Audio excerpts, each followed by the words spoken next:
So is the Acolyte still airing, Joe, or is it done? Oh yeah, You're they're only like halfway that? through the season. It's still going. There's Okay. something like 4 episodes out.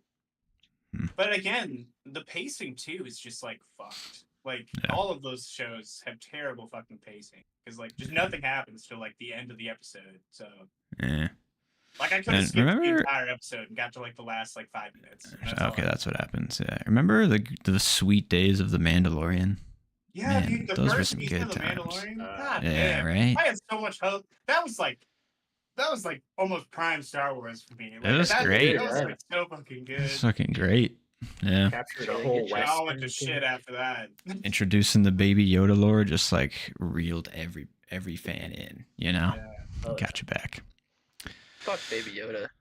Wow. Yeah, honestly, Bro. kind of. Grogu, Yeah. how dare you? At this point, I mean, after the first season, after all of the seasons, that has gone nowhere. They haven't found out shit about that guy. Like, what the Really? fuck? I haven't even watched it, and I knew he was bullshit. So Because you can't definitively state something because then He's you've not broken the bullshit. lore, right? I watched the first episode, and I saw that, or what? I don't know. Actually, it might have been like 3 episodes. Either way, I saw Baby Yoda, and I was like, "No, good. Now they have a kids to make." Oh yeah. Merchandising. They sold I the guess that's shit a out of good that. point, yeah. Yeah. They sold the shit out of that one. As for that kind of lore, I don't really know about that kind of stuff, about like Yoda's origins and shit. I know he's like 900 He's supposed to years be old like the only one yeah. or whatever. Yeah. But No, anyways, there are the people of his race. There's Yaddle a person or in whatever the episode one, fuck. Yeah, her name's Yaddle. Yeah. Yeah. So they're just breaking lore left and right. So who gives a shit? No, Who gives no, a I wouldn't say fuck? that. I mean, maybe. No? Okay, sure. All right. I don't fucking know, man. Don't back me into a corner, man. Let's talk about some better shows though, because Yeah. I don't know about you guys, but it just feels great to have some good quality television airing in yeah. the summer. You know, like it's just a great feel. I feel like it's been so long since I've like had shows to watch, like that Yeah. have been like Same, coming out. actually. You know, Right? I mean, we had True Detective, but that was fucking shit. So like, Yeah, That went downhill we won't so talk about that. fucking fast. Oh my I guess god, there was, dude! like, Looking Fallout and back, stuff, but I wasn't here for talking about that. But Fallout was Yeah. That was such a train Oh, wreck yeah. that season, and then the fact that they were like, they saw that it was a train wreck, and they're like, you know what? Let's renew it for another season. Same No. creator. Mm. It's like, Dude, I what? feel like that was like late in the season too when they renewed it. I could be wrong, but like I feel like it was like I don't know. I think it was after. it was like right after it. I think. Oh So, yeah, because I thought They it were was like, late. sign her back up, boy. Yeah, They that was heard all the fucking backlash dumb. and they're like, "We disagree. We think she Yeah. can do it again." Like, what the? Yeah. But I mean, Shogun, that was kind of like a weekly one. Sure. Pretty sloggy. I don't know. Mid not at best, great. I think. I still haven't watched it. Yeah. It's And then Fallout was like, worth it. I binged that one pretty quick and Oh kind of yeah, like I left don't know why pretty they quick. didn't release that like weekly. Because Might like, have been better. dude, that and Mr. and Mrs. Smith, Hmm. they could have released both of those weekly. I think with Mr. Maybe. and Mrs. Smith, they were worried about people dropping off. I think Mm-hmm. because it's like a spy thriller. Personally, I think episodes are interesting, but like For sure. I could see people, dropping off if it was weekly. It's like a tough like decision, I bet, because like for Mr. and Mrs. Smith, I think I enjoyed it as a binge because I wanted to watch a couple when I was watching it because it was just so good. You're just like, oh, let's just watch the next one, you know. Yeah. But I don't know. Every streaming service has to like make a weird, probably AI analysis driven like decision about if this will like be the weekly or binge model. I don't know. It's just weird. How many episodes they're gonna put out at the very beginning or something? Yeah, 2 or Like, 3. What's gonna really get people back? I don't really like the fact that they dropped 3 of the boys, and I was just kind of like, now I gotta binge Yeah. 3 episodes. After did wonder. yesterday, half the season's over now. Yeah. Yeah. Kind of fucked up to think about, but like That show for sure, I thought too, was like, you drop one episode, like the first episode of the season, people are on board. Like Yeah. you can really. That's one I would like to come back to weekly, and I don't think it's bad if they like milk it episode by episode. You Yeah. know, like yeah, I don't think so either. yeah. I don't know. I do like the model where you drop like 2 or 3 right away. Because even for HotD, I was like, man, I could go for another. That's You know, yeah, like- HotD is a different thought that- story, I think. Just because Yeah. of the cliffhangers they fucking leave you on. Mm-hmm. Plus with their time sure. jumps and stuff they've been doing, it's like Yeah.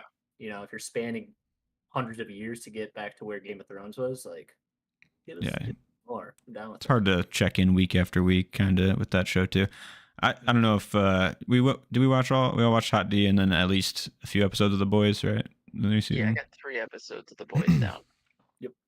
Cool. Unfortunately, was not able to catch that last one. Yeah, that's cool. I'll just make sure I don't. I'll try not to spoil anything. I think it should be okay. Yeah. I hear it's a doozy of one. So it's a great episode. Really good Homelander storyline. That's the only thing I'll say. But. See, yeah. Okay, they did. Are we getting The Boys right now? Or yeah, might as well. Yeah, fuck it. Yeah, see, that's the redeeming, at least what I think I enjoy the most about The Boys is just Billy and Homelander's story. And I think they're really like grinding in on those because they know that that's their most interesting characters that they have left. So it's just like, let's give them all of this and give these characters the depth and, the grit. And then everybody else is just kind of like so-so right now for me, but that's just me. Yeah, kind of feel that. I like what they've been doing with A-Train a little bit more. I felt like last season it was like I kind of do too. This guy's just kind of hanging around. I don't know what. Last season I was like, okay, when are they actually like? Is he actually going to have any character development? Because he totally like kind of just went back on his shit. But like now, like he's actually kind of like I don't know, showing a change, and I think it's getting like a redemption arc. I kind of like that. I don't know. Me too. I think it'll probably end with his death somehow. Probably Homelander figuring it out or something. Yeah, definitely by the throat. Like honestly, I think a lot of people are gonna die. Like, I mean, it's ramping towards the final season. It's got to be making some moves here, right, in the story. Because it has to. I kind of feel what you're saying, Alex, where things are like kind of treading their wheels for the side character. No, I wouldn't even really call them side characters because it's the boys and it's like the whole squad almost. But they feel like side characters. I mean, to the feature characters, like you said, like Butcher and Homelander. I mean, those are the ones you really come for. But I mean, they're really struggling with those storylines, though. I'd say this season. Yeah, I think so too. Kind of. I think that they are leading somewhere, but like, I kind of agree. Like, well, first, I guess no. I think it was what you said because you were gonna say that Butcher's gonna die or something, right? Yeah, that's what it feels like. I mean, he's got 6 months to live or whatever, right? He's got worms in the brain, dude. Either by like the end of this season, like I don't think he's gonna make it to the next season. Like I feel like he's got to be in the final season, right? It's just like I don't know. You have like pretty much. It's like one of the first scenes of this season, and it's like Homeland because he goes up to talk to Ryan. Butcher does, and Homelander meets up with him in like the kitchen of this hotel. And he's like, oh, well, it looks like he won't be here for like the final showdown or like the end, basically, because you can see in his fucking head. Right. I don't know. I feel like like there is going to be some kind of final showdown between the two. It's got to be. Yeah, right? I think so. It's fated. He's the soup hunter. If he did die at the end of the season, I think like the next season is going to.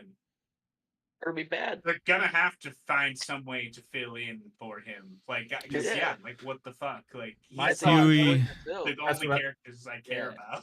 My thought was like Huey's been such a non-factor in the last couple seasons. That, like maybe it's like, well, once Butcher's gone, like what the fuck happens and Huey steps up. Yeah, it seems like Huey is starting to show some Butcher tendencies, but like he's not really an asshole. He's a nice guy, but he does some of the same shit that Butcher does. He tries, like when he tells off his mom, but he's just like fucks it up. Yeah, he can't do it. Tries. I have a hunch that she has ulterior motives. I agree.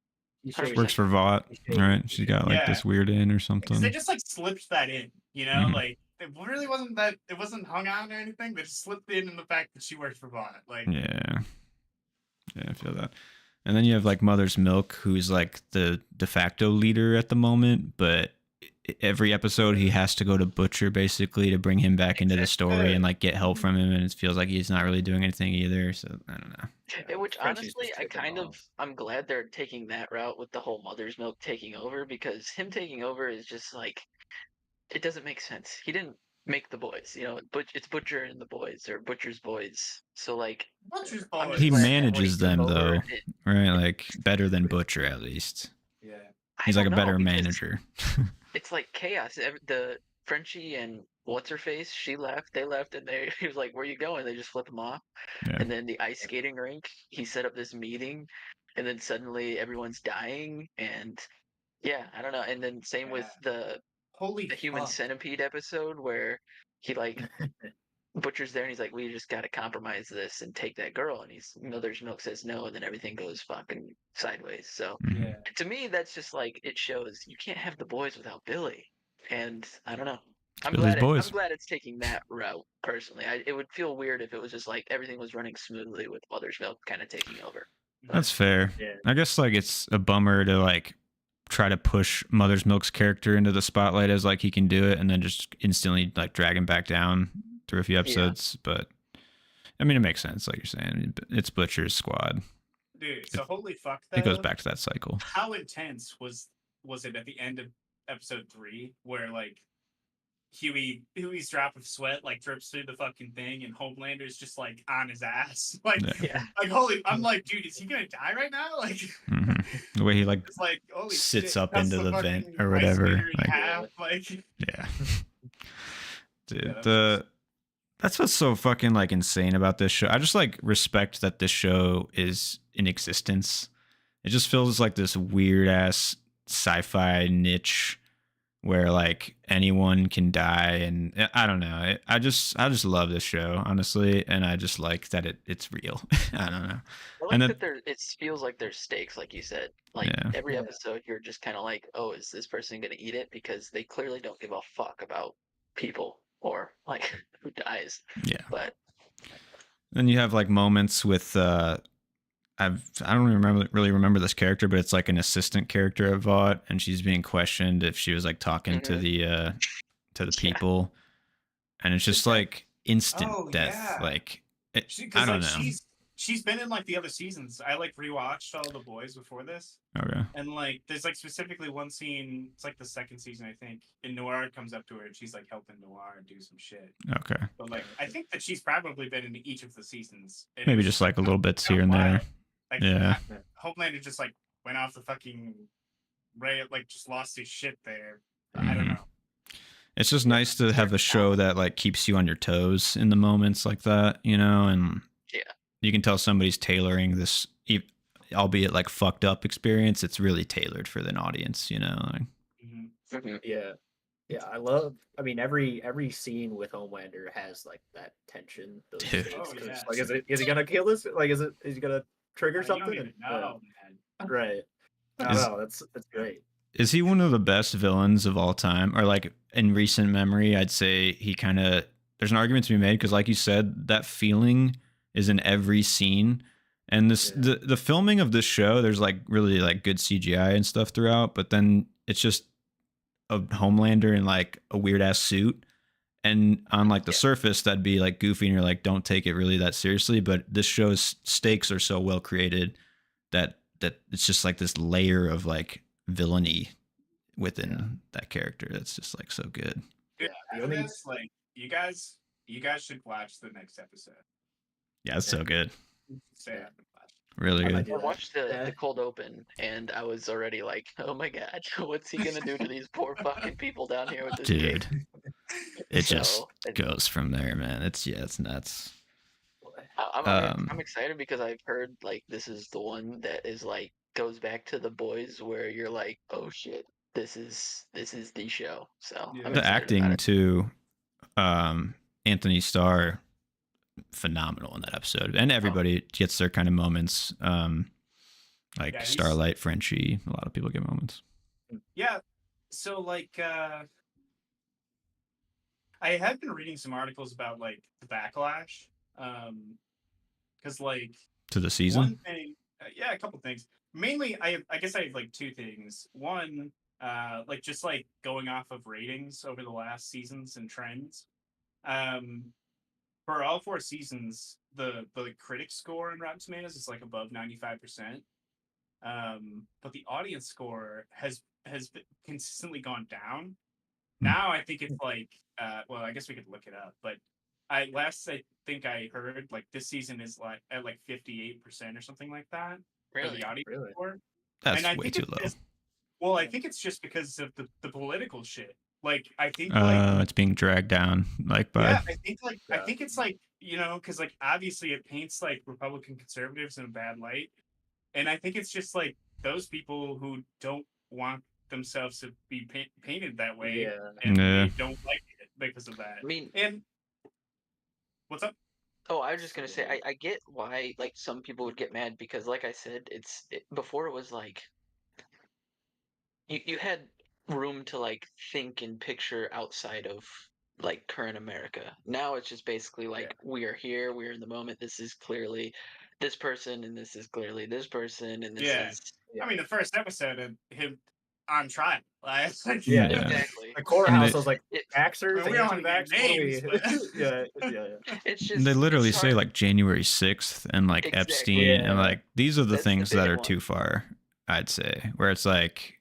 I don't know. You're like they're pulling too hard from real life where it's like I want to still live in that universe a little bit more, right? Like exactly. That's my beef with it is just like I said, it feels like they're just kind of spoon feeding you and being like, yes, we understand what you guys stand as showrunners. That's clear, obviously. But like, I don't know, it's just like leave room for us to just breathe a little. I don't know, or just have a moment where we're not in America, you know? It's just let's spend some time with the boys in the boys universe.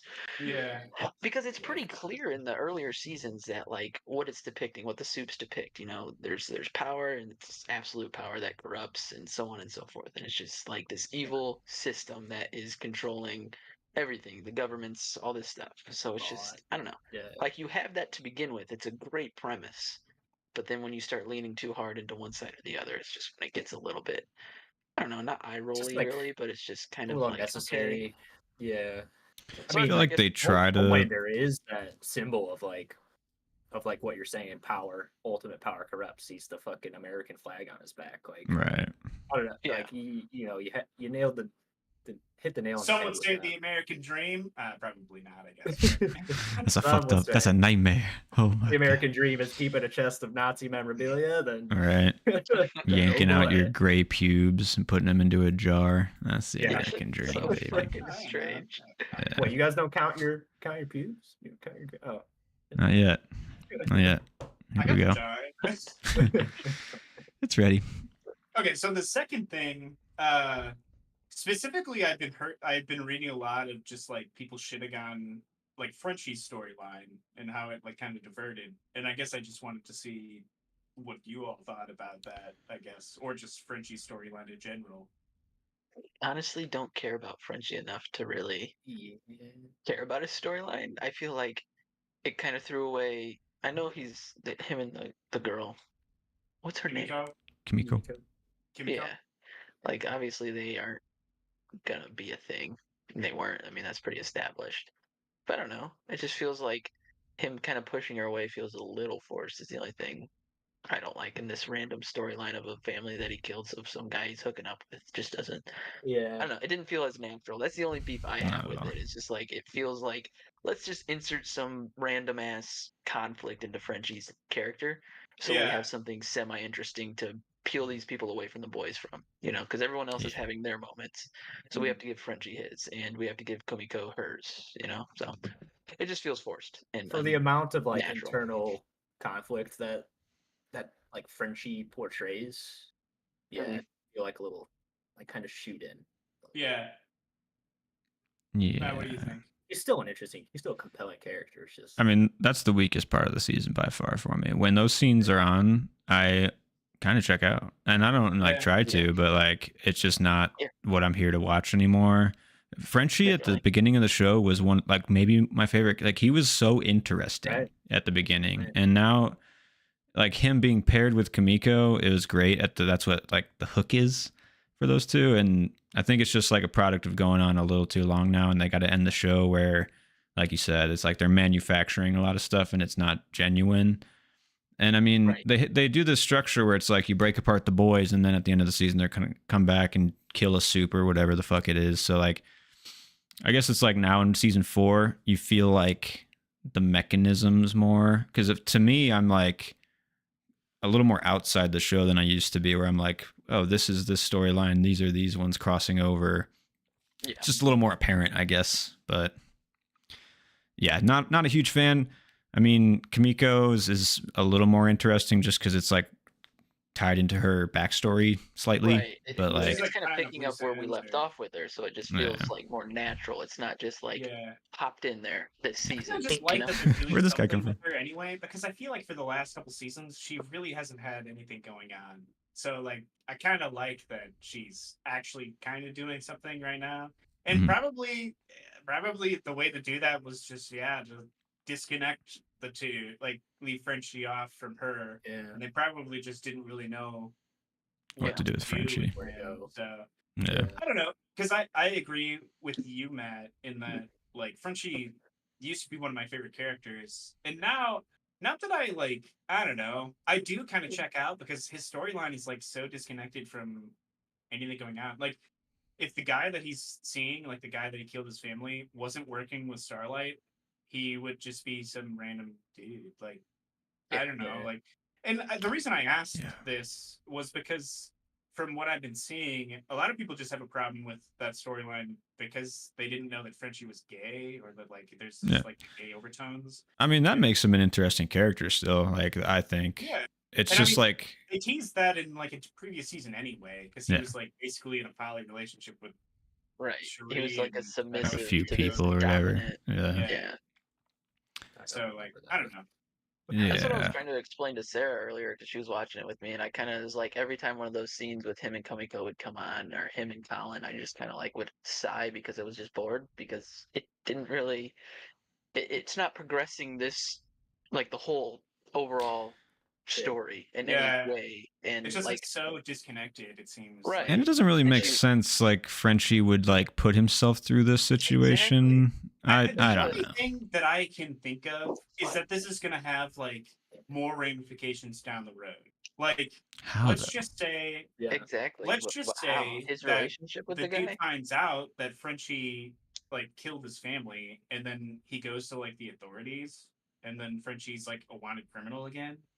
I mean, it has mean, to like- tie in somehow, or else the writers are really just not doing their jobs, you know. But Yeah. like, Yeah. we'll see. I don't know. I guess I'm just kind of curious. I would assume that it would lead somewhere down the road. Otherwise, like, Yeah. You what would the fuck do we do? think, but right now it just feels like we got to make this character somewhat interesting. You know, we have to give him something to do besides standing around holding his dick. You know, Yeah. so that's But just also, kind of what it feels like. It might just be like the seeds. Like same thing with like Huey's character with his mom. Like I thought it was like an interesting thing that they brought in his mom, but I'm fully like I don't fully buy that she's only there because of the dad. Like Mhm. Yeah, I that think one's that there's more something else going so on. where it's like kind of feels more natural. But then again, even Huey's character, like I said, these past like 2 seasons, really, it just feels like. I mean, I just care about Billy and Homelander. Those are like some of the best TV characters right now. You know, like you have one of the greatest villains, and then Billy Butcher's just like one of the greatest protagonists. I really enjoy his character, and like Yeah. his arc, that because it's dynamic. But then you have Huey, who has just been kind of stagnant, really. Like any time he like kind of inches in some direction of like a character arc, it feels like they just kind of put him back to where he was. You know? Yeah. Mhm. I mean, that's the boys. A lot of the boys, I feel like, and most just TV in general, you always have this like arc of like growing them and then reverting them back to like stasis, Yeah. homeostasis, because then the next season you have to do the same thing, and because that's what Right. you've Yeah. set, you know, like. It's like I mean that's like the same problem with just like the overarching seasons in general up until now, where it's like they kind of do a lot of shit, and then the end of the season is kind of like the same as every other end of the season, where it's like, oh, we're back to square one, you know? Right. Yeah. I guess I'm just expecting, the prestige level of, say, The Wire, where these character storylines they all matter. Yeah, they all their like arcs, really thread together. Exactly, and every character has every season doesn't end the same. There's it's just a lot more dynamic. So I guess Yeah. Well, don't I know. mean, When you compare it to greatness, I guess it's it's just it's a whole different mean, beast of I a do show, think that the but end of this season will be different than the previous. I hope. Like how the previous seasons. I think so. I think ramping into the 5th is a I think smart that- move, I and think there are going to be some. I think it's going to end with a cliffhanger or like some hardcore ramifications at the end. for sure. Like either the president's going to die, and what's her name is going to take over, like from VP to president, Mm. and start instituting like possibly their plan at the end of the third episode, like what they were saying about how they're pretty much going to put a soup in every fucking county or something like that, and you know what do you do after that? I mean, that's fucked. Like that's a fucked scenario. Or Butcher's gonna die, or have some penultimate fight with, or have some ultimate fight with Homelander at the end of this season, and Butcher's gonna die, and maybe, yeah, we'll see. I think there's gonna be some crazy shit that's gonna happen at the end of the season, and if not, then I'm probably gonna be disappointed. Yeah, me too. Yeah, I agree with that. At least with Butcher's character and Homelander, like they've been blue balling us with all this shit. Like we kind of got a taste of it last season, but it's still. And then they get out of it. Like I'm feeling something's gonna happen with Ryan. You know, like something between Homelander, Butcher, and Ryan. Like, he'll go to Butcher, right? I mean, like. I totally forgot about Ryan. But and then Homelander will freak out. He's showing that he has like he is a good person at least. That's nice. Like that he is, and like I don't know. I guess with this, well, I don't know. I don't want to. I also like. Yeah, I'm also I don't know. I was like hoping for more in these first 3 episodes of like Huey and Starlight, because in last season it felt like okay, she figured out her shit. Huey and her are cool now. I don't know. Like. Mm-hmm.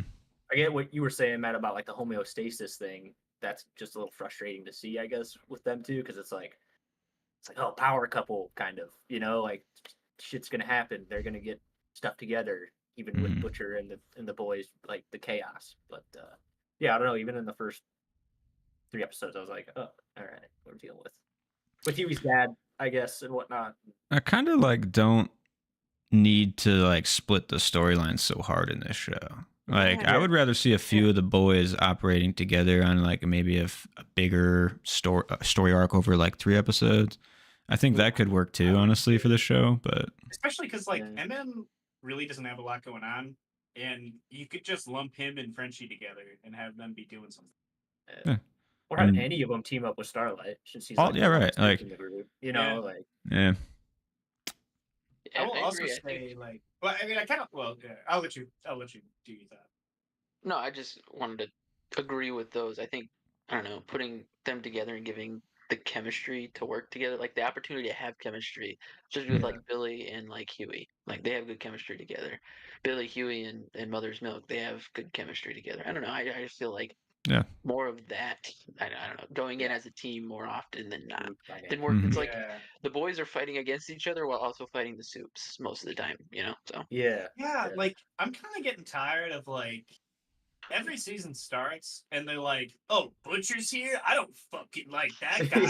And I'm just like, "Wait, what did he even do to piss them off in this situation? Like, he didn't do anything. They just don't." He's a wild card, man. Like, you can't trust him. I don't know. You can't trust him. I don't think so. Like, I think it's just a situation where like they just want that to happen.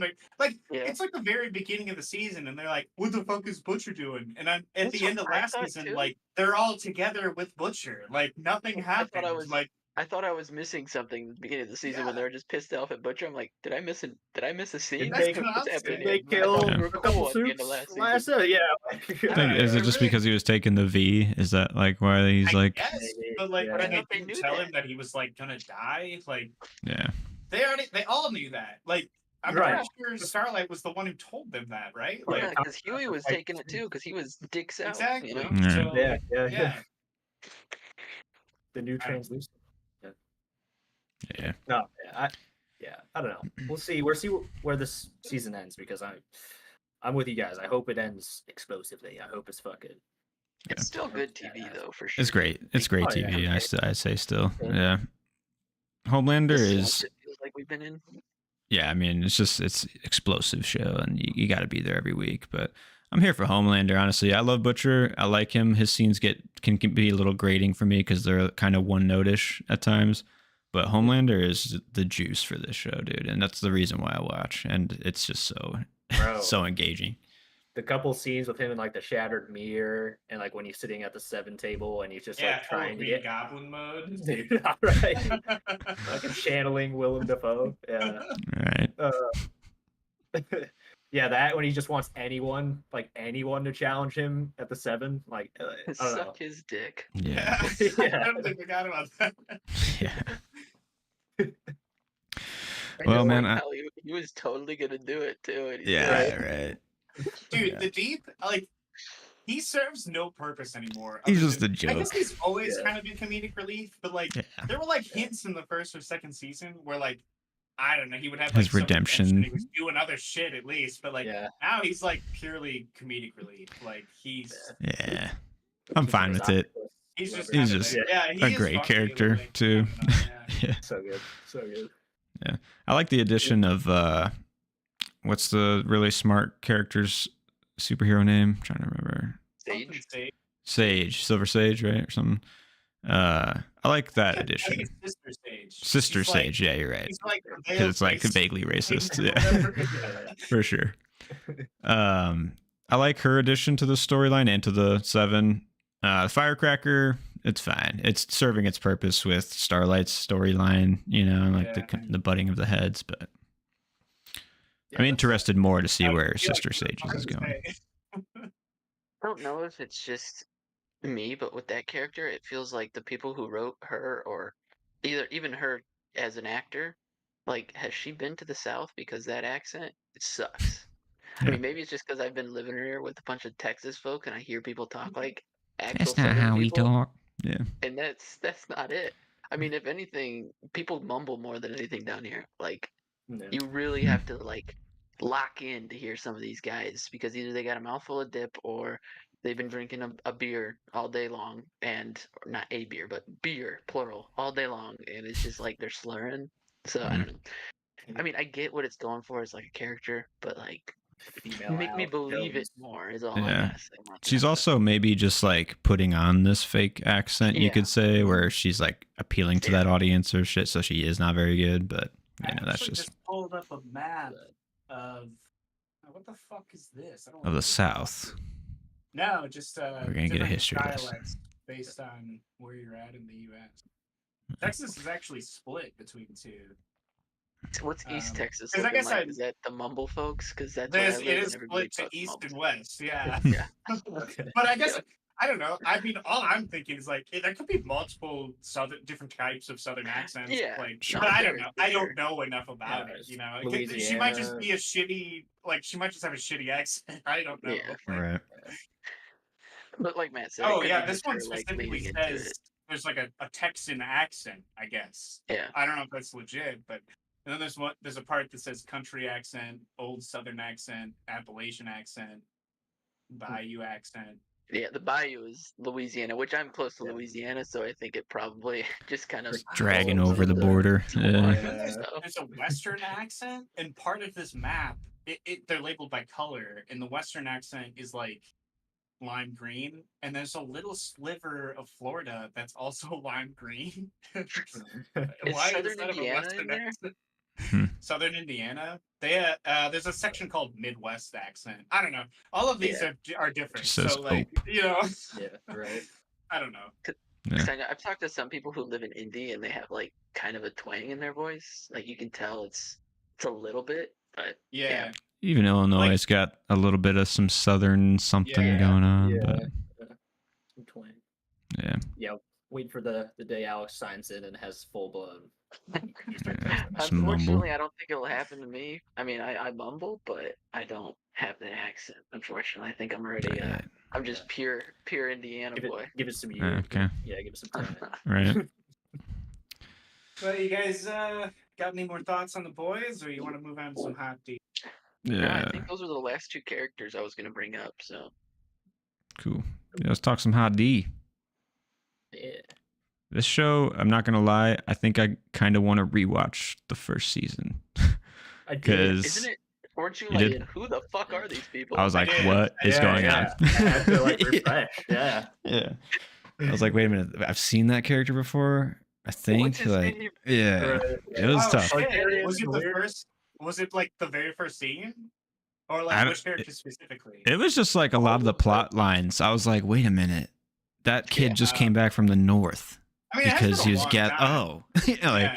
Yeah. Well, I guess I was curious about that character specifically because of like the very first scene, like he's at the wall, Mm-hmm. and I feel like uh this might just be how I thought about those characters and like how the first season made me think about those characters, um because the first season was like really heavy on how like a lot of Rhaenyra's kids are bastards. And I'm like, oh, so they're not Targaryens or whatever. Or they're like lesser, like in my head. Mm-hmm. Not remembering that Jon Snow is like the Jon original Snow. fucking bastard Targaryen. Right. So like I feel like this first scene did a good job of like reminding me as the viewer that like this guy's still like a Targaryen. And like I don't know, it just like reminded me of Jon Snow, you know what I For mean? sure. I mean that and I Ned hope Stark. that was their intention. But, Oh like, yeah. Hook, line, and sinker. They got you, buddy. Yeah, Yeah. you could feel that scene with like I'm just gonna try and get anyone who watched Game of Thrones to kind of remember like what Yeah. it was about and what the feel I mean, it was was like in the cool. north with the wall. Still, like how they talked about the Night's Watch. Like I didn't really like. I don't know. I mean, there's 200 years in between here, so like it's possible that like stuff has degraded. But like Mhm. at the point of Game of Thrones, I mean, they're just like There's really not- shitty they're, like, people. people the who get whole arrested first and shit. monologue is about how it's like about honor and fucking Well, duty. I think Yeah. they're already Black employing Rock. like you have to pick the black rock out of the 10 rocks or whatever, and then you get sent there. So I think they're probably still already struggling at that point. And then I forget his name, Torrin Stark or some shit. I don't know, but he's probably like saying it's an honor because he has to do it, and like it is like he's I don't know. That's what the North is like. You're suffering, but it's all part of your life and your honor and your family and Yeah. so I kind of bought it, Also, but the fact that they just like alluded to the fact that they know about some other shit that they some can't magical explain, shit. like, Yeah. night.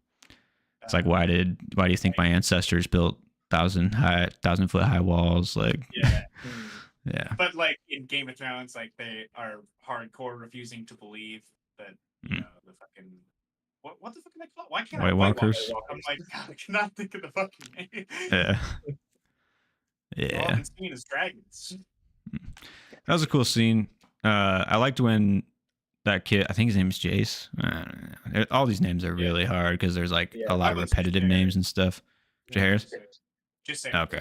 They call Okay. him Jace. You're right. When he The returned other one, to, they call him Luke, the one that died. that's the He was younger dead, one. so he was Lucerys. Right. Cool.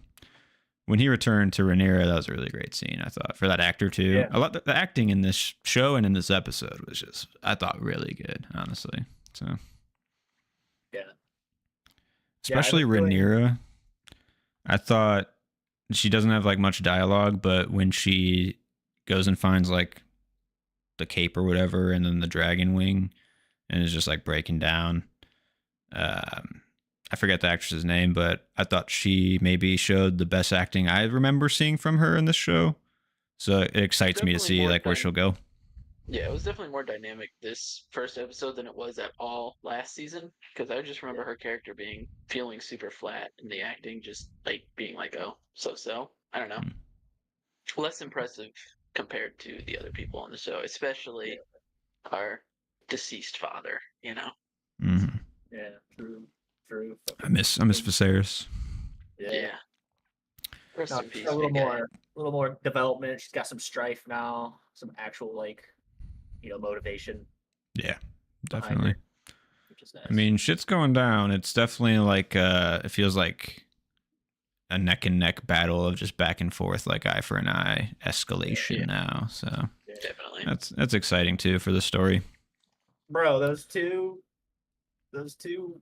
I don't know, dumbasses that Damon hires to get into the The Red Keep. assassins or whatever. Yeah. The rat catcher. The and something rat like cat, that. yeah. Yeah. What a That- good, how do you end up killing, like, I don't know, how do you fuck up that? You're like, oh, we gotta kill somebody. First off, let me just say, my God, listening to them just saw a baby's head off, That was fucking no brutal. bounds That in was this fucking. yeah. That was, Yeah. I was just like, me and Sarah were both like, what the fuck? Yeah. Like, it was bad enough that you hear like the blood, and then all of a sudden you hear the. I'm like, Yeah. oh, that's cartilage and shit. Sick. Fucking Yeah, that was wild. pretty brutal. not gonna lie, I thought that scene developed nicely, but then it got to the point where they're like questioning the mother, and I was like, if you're an assassin for hire, wouldn't you just like, and you're about to kill one child, wouldn't you just kill both do the whole children job. and walk out? Yeah. Like, I don't know. Yeah. It was a little bit of a stretch, but it was a cool moment with like the pointing and then them kind of figuring out that she pointed at the one that there's like it was multiple levels of like deception going on, so that was cool, but kind of hard to believe. Yeah. Yeah. I did also kind of realize that like almost every character in the show has like a Game of Thrones counterpart. I mean, like, I guess I could just start listing them off. Yeah, what you mean? Speak to that. I mean, obviously, Rhaenyra is Daenerys. I guess I don't really know who Daemon would be. Aegon's Joffrey. His mom is Cersei. You've got Tywin Lannister as the Hand. I don't know. Yeah. I guess like what's the bearded dude who was like advising Viserys in the first season? Can't remember his name. Otto Hightower. That's what I mean. Is Tywin? Oh Lannister. no! Remember that dude? He was like. Oh, the other reminded guy. me of the spider a little bit. He was like. Laris? Is that it? Wait, he's like the guy with like limping or whatever. Yeah. Yeah, that dude. That guy? Yeah, I'd say he'd like be like Spider probably. Like, or Littlefinger. I guess it's just like I feel like it's kind of it's like pretty obvious that George R. R. Martin or maybe the writers just like kind of ripped the fucking characters right into this one, like, and it's just about the Targaryen dragons. Which, like, I don't know, it doesn't really, like, demean the show to me, but, like, I guess I just made that realization watching this first episode. I liked the episode and stuff, but I don't know. That's fair. It is basically a retelling of Game of Thrones, but with more dragons. I hope the conflict gets a little more personal between the families now, where it feels different. I think, like, I get what you're saying, though, where it's like they're trying to simplify for the audience that isn't as because I love Game of Thrones and it took me a long time in watching this first episode to like reacclimate, you know. So I was like, oh man, people who don't watch this or care are gonna be pretty lost. That's why there's a whole. I'm pretty sure on HBO they have like a whole like episode of something where it's just a recap of the first season. Yeah. So, that recap like, was pretty intense. The first one. Yeah, so it's like I know that they know people struggle with at least the names alone. It's just names like, and places and relations. Like it took us like 30 minutes to finally get down. Like, oh, wait a minute, that wasn't that guy. They're talking about this guy. Then that boy was killed by that dragon.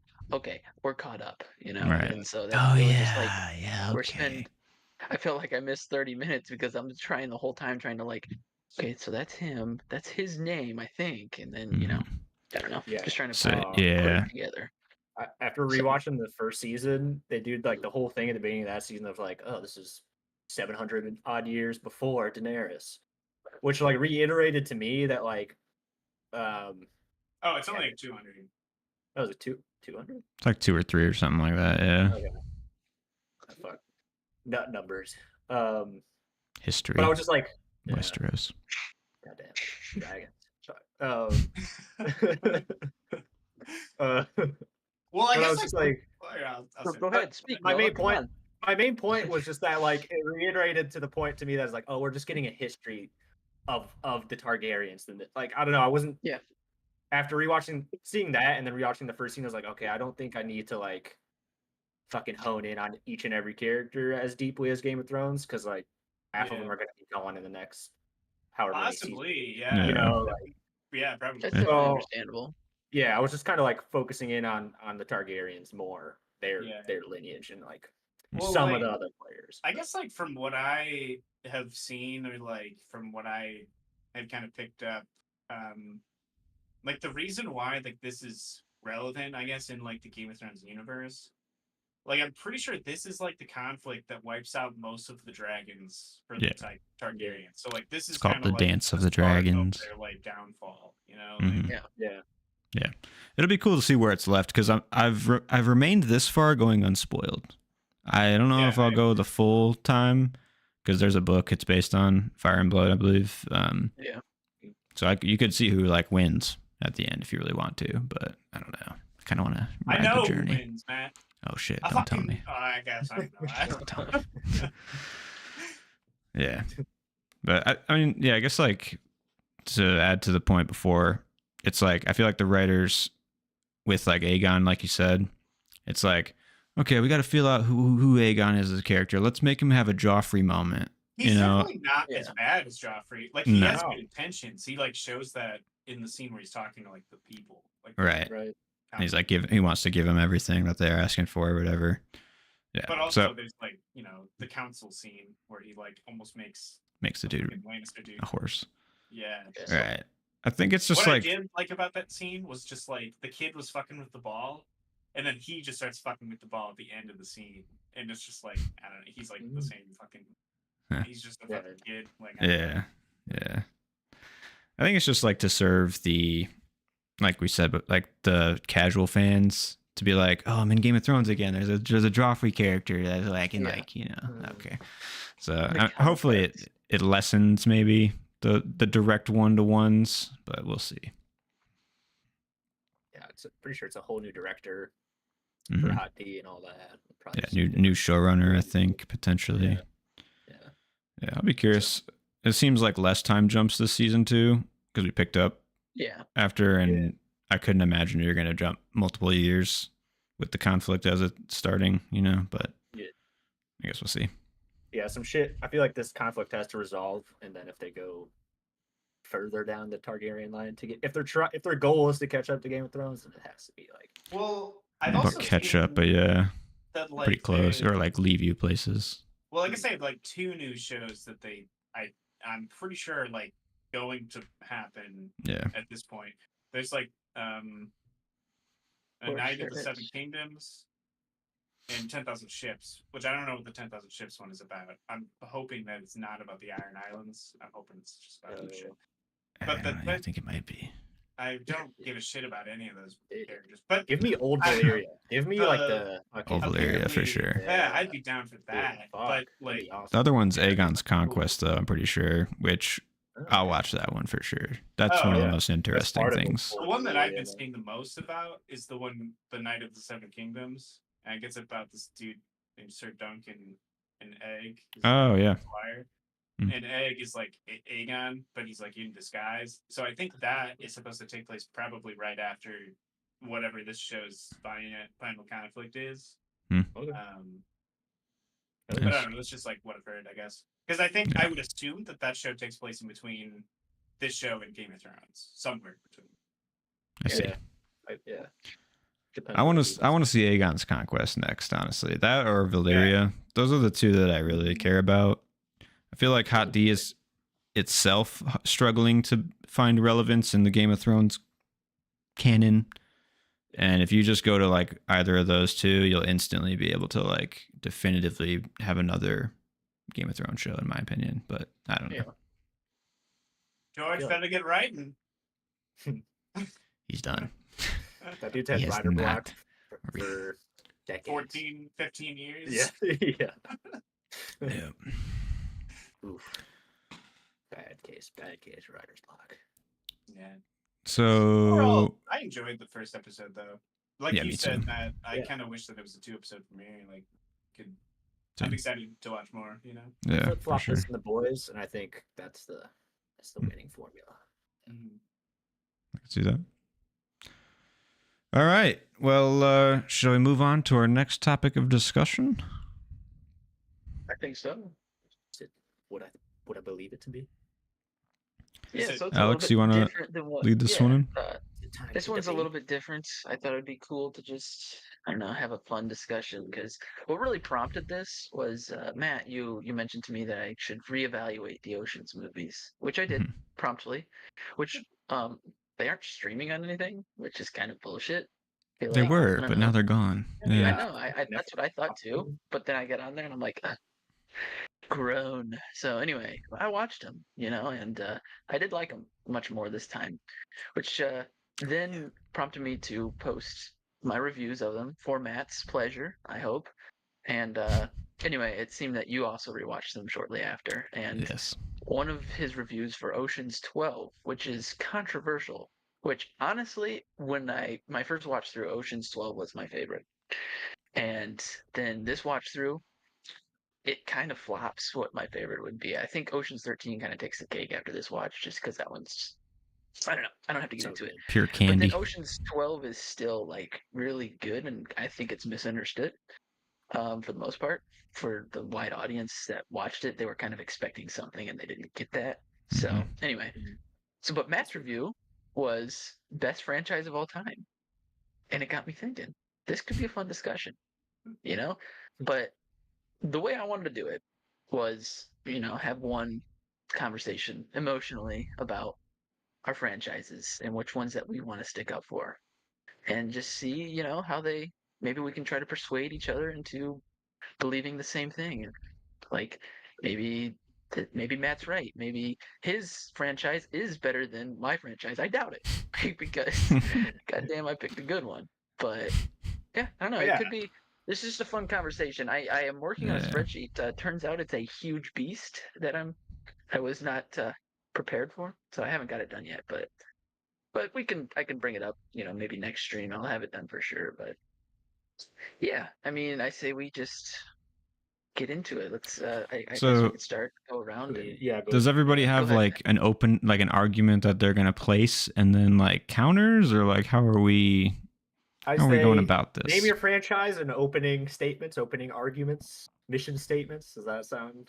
Okay. That sounds pretty good. Okay. Yeah. So let's go around. Let's start with you, Matt. What do you got? Well. Okay, I mean, I struggled with. Explain yourself, goddammit. I struggled with the argument of best franchise of all time, because obviously, if you say that, it's going to be subjective, and it's just not. You're not going to be able to definitively get to an answer. But then, what was that? Oh no, go on. Please hold your. Yeah, hold comments. Let me get my opening statement. Oh, yeah. So added with criteria about like different things, like I don't know if Alex has them at the ready, but it was like star power, box office, ratings, like impact, a few other categories. So with that in mind, I would have done Oceans if it was just pure quality. I think I could stand behind that being the best movie franchise of all time, just on a purely quality of movie argument. But if it's best franchise of all time, I have to go with the Avengers. And it might sound like I'm not like fully behind it, but I have my full heart in this argument and I fully believe it. I'm serious. I don't fucking believe you, man. Get the fuck out of here. Can I clear one thing up real quick? When you say the Avengers, are you talking? So when I'm putting together this spreadsheet, I have the way I decided what I landed on splitting it up was in phases, but I'm only doing phase 1, which is 2008 to 2012, phase 2, which is 2013 to 2015, and 3, 2016 to 2019. Those are the 3 phases I would consider like the main, because that's where they do Endgame. It ends on Far From Home, but Endgame is essentially the bow. Yeah. But if it was just me, I would break it up into Iron Man, Thor, then the Avengers movies as their franchise. So like Avengers, the Age of Ultron, Infinity War. Phases are different. The franchises, I wanted to do MCU. I'm not going to lie. I wanted to do MCU because that is like its own franchise, I'd say. But that's why I boiled it down to Avengers, because these are the tangible tentpoles of within the franchise that are. This is my opening argument to end it, is they're the feature events and the high moments of the series, of one of the most entertaining series of comic book movies in our modern time. And I'll just leave it there. I did have a school field trip. The Avengers movies, then the 10 Avengers movies, yes, four of the Avengers movies. Okay, that's how I would have also split them up into franchise. So I like that. Good choice. I'll argue it. I'll defend. I have more. It's a solid. You should have went with the Oceans movies, Matt. I don't think I could have won that argument though if I went Oceans. Like, it's too personal. It's too. That's how I felt with Lord of the Rings. I don't know. I think that I guess from my perspective, as being like the person debating against you in this, I have more counter arguments for the Avengers than Ocean's movies. I Yeah. can't really think of that much for why the Ocean's movies wouldn't be the best franchise. So that's I can I think of a just- couple I can think of a things, few. but Yeah. I just think more it's. than the Avengers. no. It's close. I have It's just- arguments. I think Avengers is my argument. Like I think it's the right choice at the end of the day. So Yeah. Okay. Right. Okay. The fact We'll- that we'll you go to landed you, on Joe. Well, fucking see. Oh yeah. Yeah. So What- I what got do you got? I got the Tobey Yeah, Maguire you- Spider-Man movies. You know, that's fucking classics, near and dear to my heart. I just rewatched them a couple months ago. I didn't end up rewatching them before this. And I don't know. I guess I'll just close this by saying, here I'll just read off. I have basically live action Marvel movies, and the first couple. We've got Howard the Duck from 1986 that nobody fucking gives a shit about or probably has never seen. But then we've got 2 Blade movies, an X-Men movie, and then Spider-Man. And I would say that you wouldn't really have the MCU or as much comic popularity if you didn't have the Tobey Maguire Spider-Man movies. I'm gonna That's jump where, in. that's real fair. that's quick. where I'll leave this. The Tobey Maguire was my second choice because I think Sam Raimi paved the way for the MCU. The MCU would not exist without these Spider-Man movies because he showed what can. Well, for one, what Disney saw was dollar signs. You know, the first Spider-Man was the first movie to gross $100 million in the first weekend, like first movie ever. So it's like, I don't know. It's hard for me to argue against these. I'm glad you picked it just because I want to. can I do a wanted- counter right now? Is it too Sure, early? go for it. No. If I you want to know- you know argue what? that, if Let you me want to just argue say- on the basis of things like inspiring things and creating a precedent, the Spider-Man movies would never been made without the Batman movies. So Noah has See that that? on that, I can That's see it. interesting. and we'll 'Cause all lead I back was to actually Star gonna Wars. say I that. feel like, Yeah. but Because like True. I mean, But- DC had been around for like a long, like they've been making Yeah. fucking Batman movies since like the 80s. So Right. Adam West. Yeah, baby. 88, I Yeah, believe, was the Adam first West. Batman movie. Hmm. I think. No, 66 was Yeah, I the was gonna first say. Batman movie. Adam West Batman. Yeah, 60s. Which I don't know if that negates the argument. I just want to put it out there that like Right. they're all their That's- own things, you know. I did Yeah. think You know. about that, but I just feel like, I don't know, Raimi's just such an interesting director because he doesn't always hit, but like when he hits his pocket where it's like the camp horror, I don't think camp horror would be what it is without Raimi's like touch and what he did with the Evil Dead. Yeah. And I don't think superhero movies would be what they are now without like were the old Yeah. Batman movies that successful? Oh yeah, I don't yeah, I mean, Oh, yeah. some of them were they were huge. very successful. Yeah, what about Batman and Maybe I'm Robin? just yeah. that was. Probably made we don't money, talk at about least. that Batman one. Okay. Forever? We Yeah. don't talk about those. Dark Knight Rises. This is a good segue. So Noah, what do you have?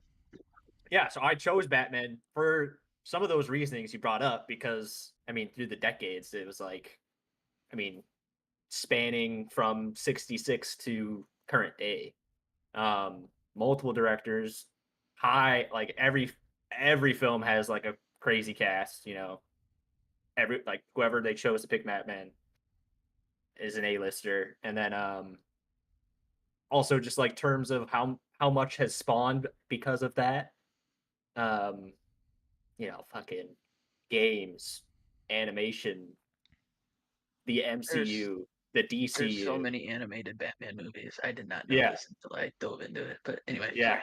No, you're right. The movies and the series, like there's so much. So that's why I just thought it was just I have a list of like lowest to highest grossing Batman movies and how those have changed over the years and yeah, I don't know. I don't have like a solid statement other than that it's Batman. It's like, I'm Batman. I chose Batman over Harry Potter because it's fucking Well, Batman. That's That a was good. That probably a was a good good choice. pick. yeah, Harry Potter. Thank you. It's I was like, cheats, but Harry Potter, it's got the books, it's got some games, whatever, but It's a good franchise.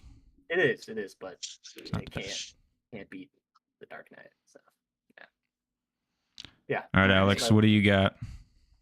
well, you know, I don't know if a lot of people watch what we talk about, but they've probably heard me now and again talking about my boy Tom Cruise. Okay. And let me just say, I chose a franchise that not only gets sweeter with time, but each movie just tops itself in its action, and its Tom Cruise, is he defying death? Like, will he die on the next set? You know? But yeah, I chose the One Mission can Impossible hope. franchise. Whoa, whoa, whoa, whoa! If All we're right, take it lucky. easy. That's his No. goal. No, to this I chose day. Mission Impossible. I mean, I think the series itself. I mean, me personally, this is super personal. I watch them multiple times a year. I'm actually rewatching them right now. Obviously, this sort of prompted it, but it made me go back and rewatch the ones I don't watch as much, which is like 1, 2, and 3, because I think it really picks up after 3. Like J.J. Abrams kind of breathed new life into it and brought like a flair of Tom Cruise actually doing wicked stuff again. Like I'll get into it anyway, but then Ghost Protocol happened, and it kind of just skyrocketed from there. Of like, oh shit, like these can be super entertaining, super rewarding after rewatch. So yeah, I mean, moving forward, they all just Action. get better with the stunts and sequences, and then I don't know, it's a great series, great franchise. So, and it's of course Tom Cruise. I mean, come on, the last action star that we have right now. So Okay. Thought that was Okay. Arnold, but yeah. Arnold is fucking ancient and he's not doing shit. Tom Cruise is almost gonna be 70 years old here in what? Really? 4 years? Isn't he like 66 right now? Someone want to check me on that? No idea. No way. No, he's like 62. Sorry. Sorry, Tom Cruise. I think he's like 62. It's all that. 61. He's old enough to be 61. de-aged, that's for sure. Yeah. So Yeah, I I mean, actually and looked he's that up because I was going to use that as one of my counter arguments, the de-aging. Yeah. Apparently, they don't actually use de-aging on the Mission Impossible movies. That's a flat out lie. There's I no I goddamn way. found like multiple His skin is too sources that smooth. said that it does not. They do not. They thought about it. Were they apparently, written for the by most Timothy Cruz or some shit? Like, do you it's know why fucking, he I don't it's fucking know. Tom. Yeah, I'll just do it. We'll get into that later. Mm. You know why his skin is so smooth? Oh, his Scientology, birthday's baby. July 3rd. Dude, you could write it in like a. It's all that. You could. He eats the like, placenta. I He's don't know, got we shouldn't he's have got him blood birthday. boys. It's that Florida air, Blood baby. boys. Mm. Yeah, it's the Florida. Yeah. Okay. So, do we want to go further arguments for each of ours then? What's Yeah, let's open up the should we table like with- structure like what the first category of arguments should be, or is it just like what your strongest argument for the franchise is? Yeah, I guess my thought would just be like Matt would open back up his, and then we just kind of dogpile him for a little bit. Okay. And then once we find that that's dead, then we move on to Joe, Noah, and then myself. Once we Sure. killed him, we'll move on to the Yeah. next. Yeah, right. I'm down. Okay, So- well, I have kind of a spiel. So I guess Okay. if you want to stop me at any time, go ahead. I'm just Okay. going to move through this. Say your Let's piece. go. Yes. it This good. is why the Avengers transcends all other franchises. Okay? It's a cultural movement franchise. Similar to like Star Wars in the 70s. You had to be there. You had to experience it and be a part of that generation. All right? Okay, first Avengers, you've never seen anything like it. Multiple movies, characters leading into a team-up movie of a comic book movie. It's always been dreamed about for comic book lovers. It crossed over from comic book lovers to general audience and became a smash. I'll open the door. Anyone? I would like to say something. So the whole idea of it being a moment that you had to be there for, doesn't that diminish its quality as a franchise? Like looking back on Endgame, rewatching it, it's not as good. And thinking back on it, I think That's one my is ending one of- argument is that I will, out of all these franchises that we picked, I will rewatch the Avengers easily. Okay. Mission Impossible, Batman, those two are too dark, too serious. You don't really want to rewatch them. You're not going to feel that great. Spider-Man, it's more brisk, but also it is in like the dramatic, hardcore, taking it very seriously territory. Avengers has that, but it also has the lightness. It's entertainment at its best. Okay? Okay, but then what about going back to the whole be there for a moment, be there for that moment? What if you miss like a movie or two before one of these Avengers especially now that there's TV series. But since we aren't getting into the weeds with that, but Well, there like, hasn't been Avengers since TV series. right. So, So- I'll take that out of the equation. But Yeah. like, say you missed the original Iron Man or all of the Iron Men. You I know, mean, I what- think you'll get the gist you in every confused? Avengers movie. I think if Well, you like missed Thor- Mission Impossible, you'd be If you like, missed Thor, I feel like that would kind of be critical to the Avengers movie because you have Loki and the Tesseract, and yeah, they're kind of. definitely. I That's one of the guess- Thor. Yeah. I guess like if you miss them, you might be slightly confused. If you missed Mission Impossible 3, you'd be like, who is Simon Pegg? I disagree with that because I also Oh. disagree. Yeah. this was actually one of my counter arguments for Alex is that the Mission Impossible franchise has soft rebooted like 3 times, and one of Yeah, those is definitely. between 3 and 4. So like, I don't really think that you. No, you mentioned carry it over Simon before. Pegg from 3 to 4. The only Yeah. thread that goes And from Ving 1 to the end Rhames. is Ving Yeah. Rhames. Simon Pegg starts in the 3rd movie, but he's kind of like, If you watch Fallout, you'll be like, why is Michelle Monaghan in this movie? Who the fuck is that? He has a wife? well, you see her at the end of Ghost Protocol too. So as long as you start at Ghost Well, Protocol, okay, you're I guess fine. like my Alright, we're getting argument in the weeds to here. count, We're that's what I'm getting saying in is the like, weeds. if you miss 2 movies, you're going to be confused in We're any getting in the weeds. franchise. No. If Hey, you well, watch The I'm Dark just Knight saying, Rises that's before the like, argument Yeah, you brought that's in. fair. So I was just countering that argument with being there in the cultural moment. You know, I- that's all I I was kind saying. of like leading up to this. We're- Kyle and Matt here, guys. All right. My So- comment was Mission like in our Impossible. group chat was like lead with your heart or like follow your heart or whatever. Yeah. And then after that I thought about it and I'm like, I did like really fucking love all of those movies. Like Oh man. I think it's just like the newer Marvel shit has tarnished it so much for me. That's I don't why read I comics argue this anymore. I don't full-heartedly. even want to watch any of it anymore because of the new shit. Yeah. But Yeah. I do agree with you that like when they were coming out, I mean, yeah, being there Dude, definitely helped. I remember having a school field trip to the first Avengers movie.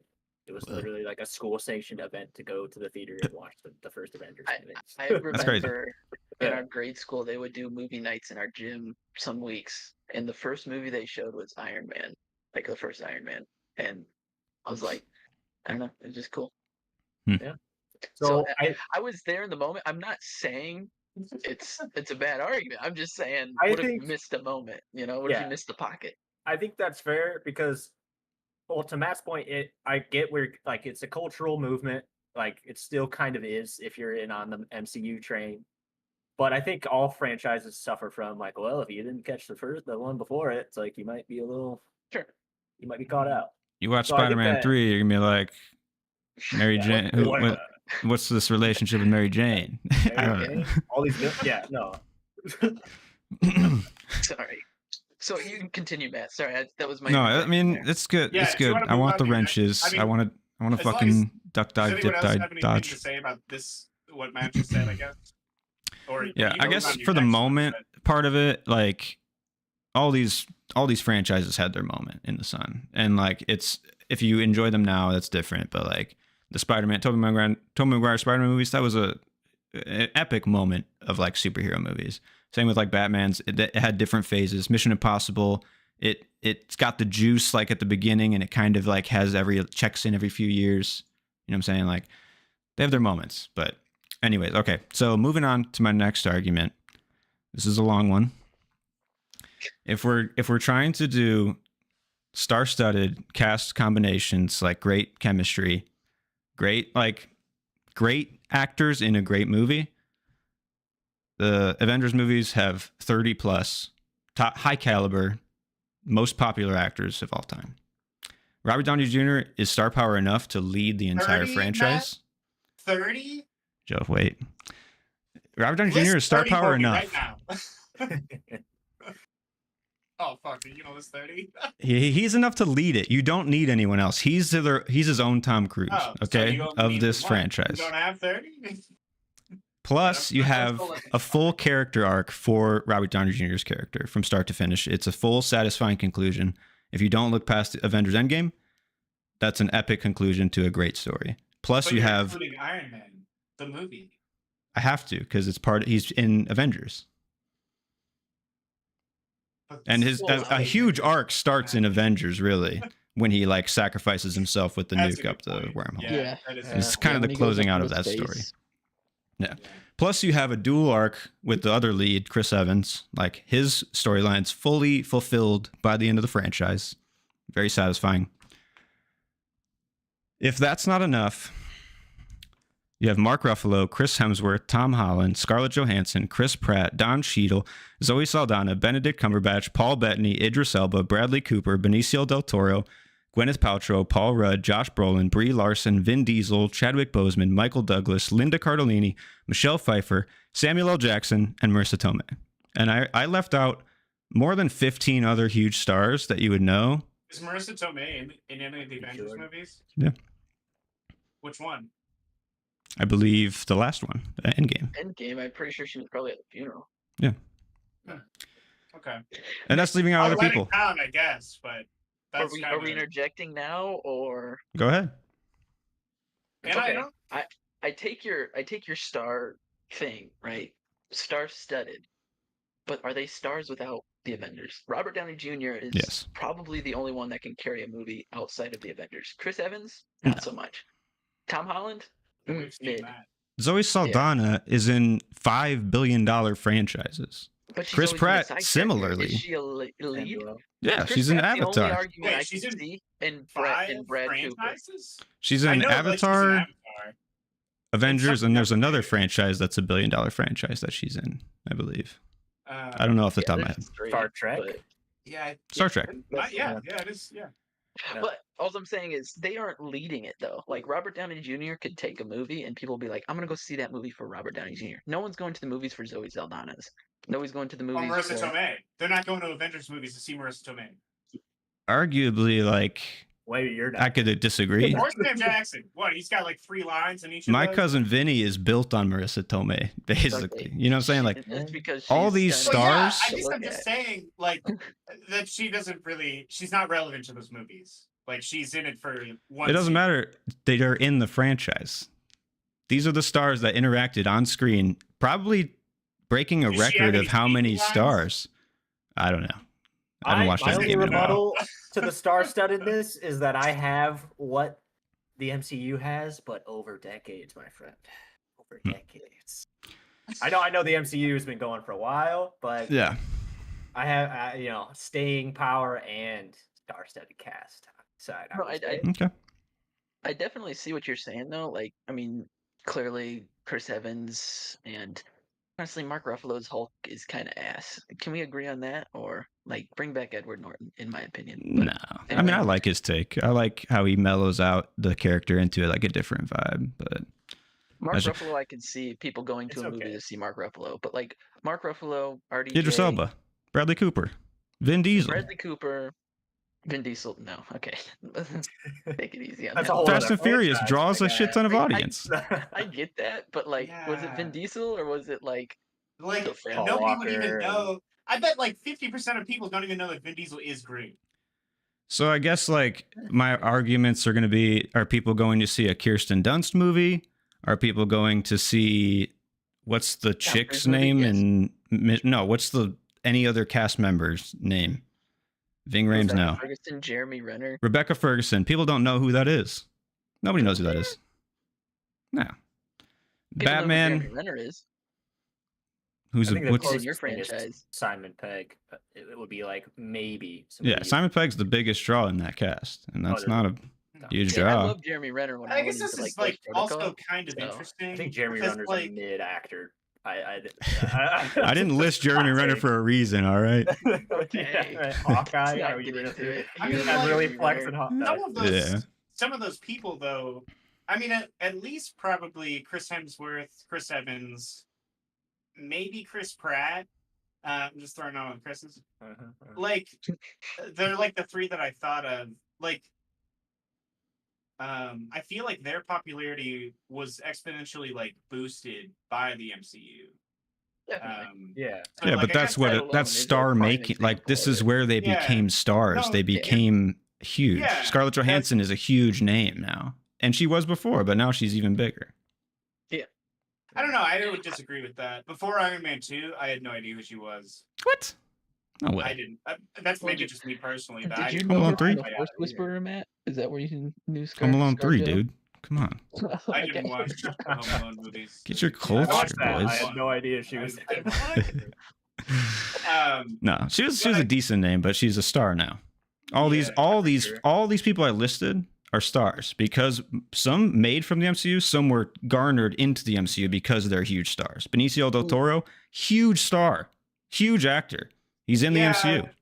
Yeah, he's in the Avengers. It's like a really side plot. Like he's in one scene, and like he's not even actually there because just the sheer fact that you have this big of star in the movie is the juice, is the cake. Yeah. To compliment what Matt's saying here is I was watching Sicario and Benicio del Toro is the assassin, right? I'm watching it with my friend, and my friend says, "Hey, that's the one guy from the Avengers, right?" And I'm like, "Yeah, that's the guy. That's the movie." Wait, seriously?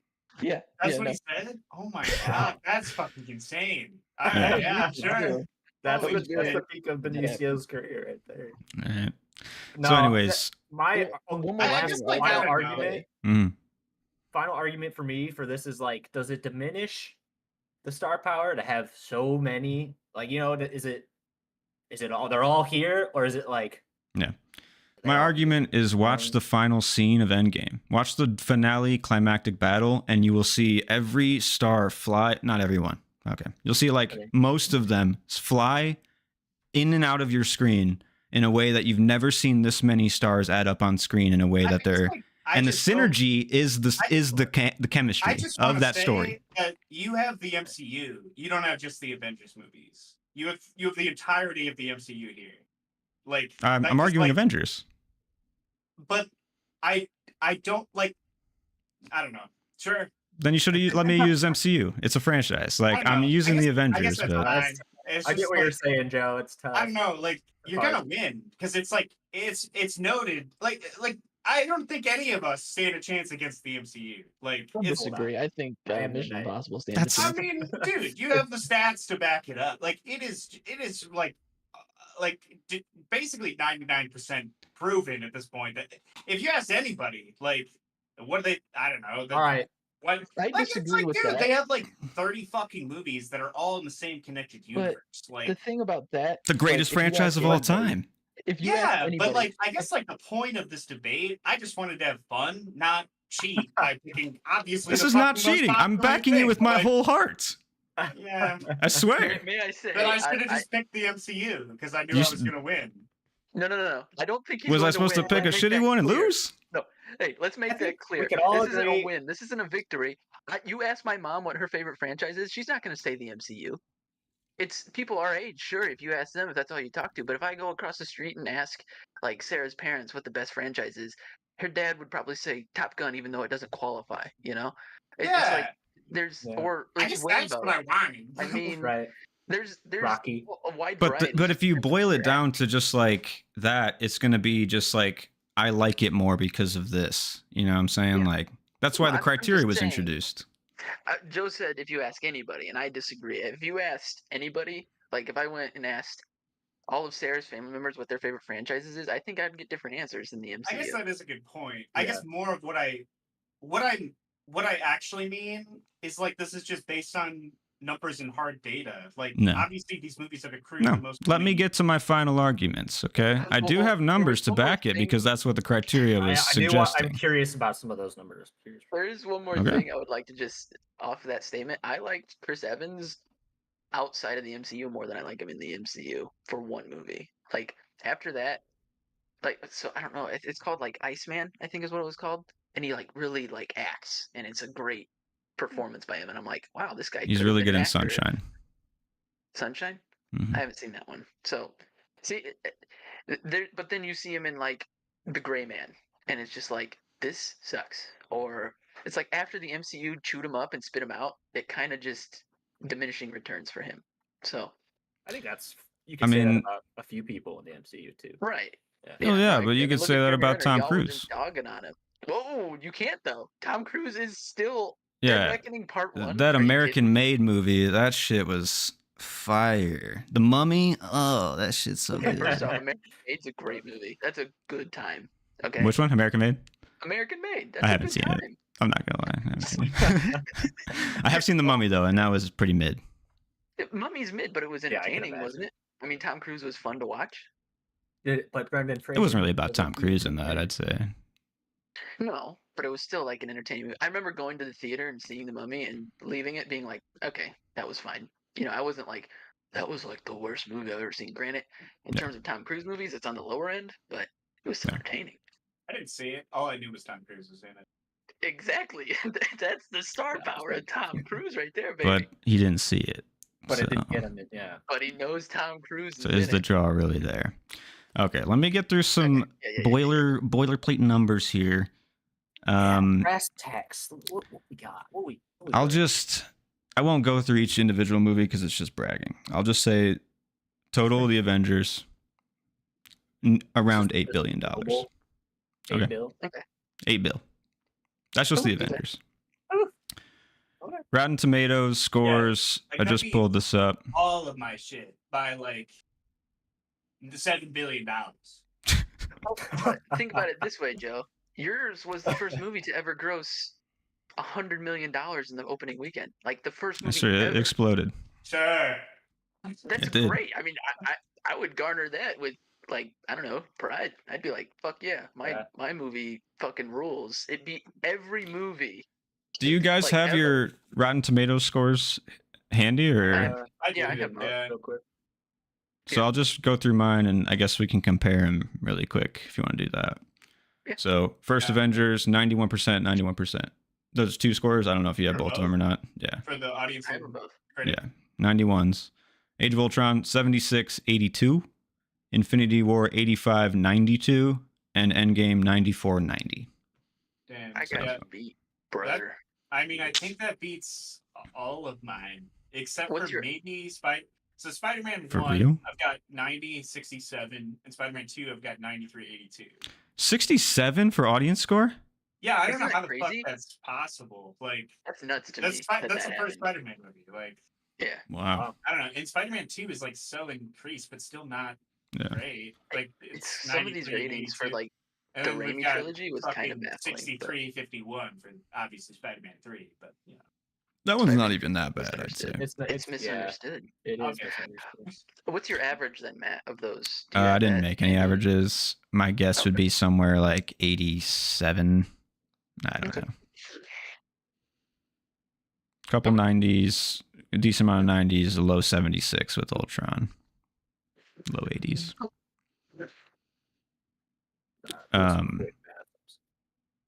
So that's my numbers of the criteria. And again, let me bring it back to reality for you boys. Some of the best moments I've ever had in a movie theater were watching the Avengers and MCU movies adjacent.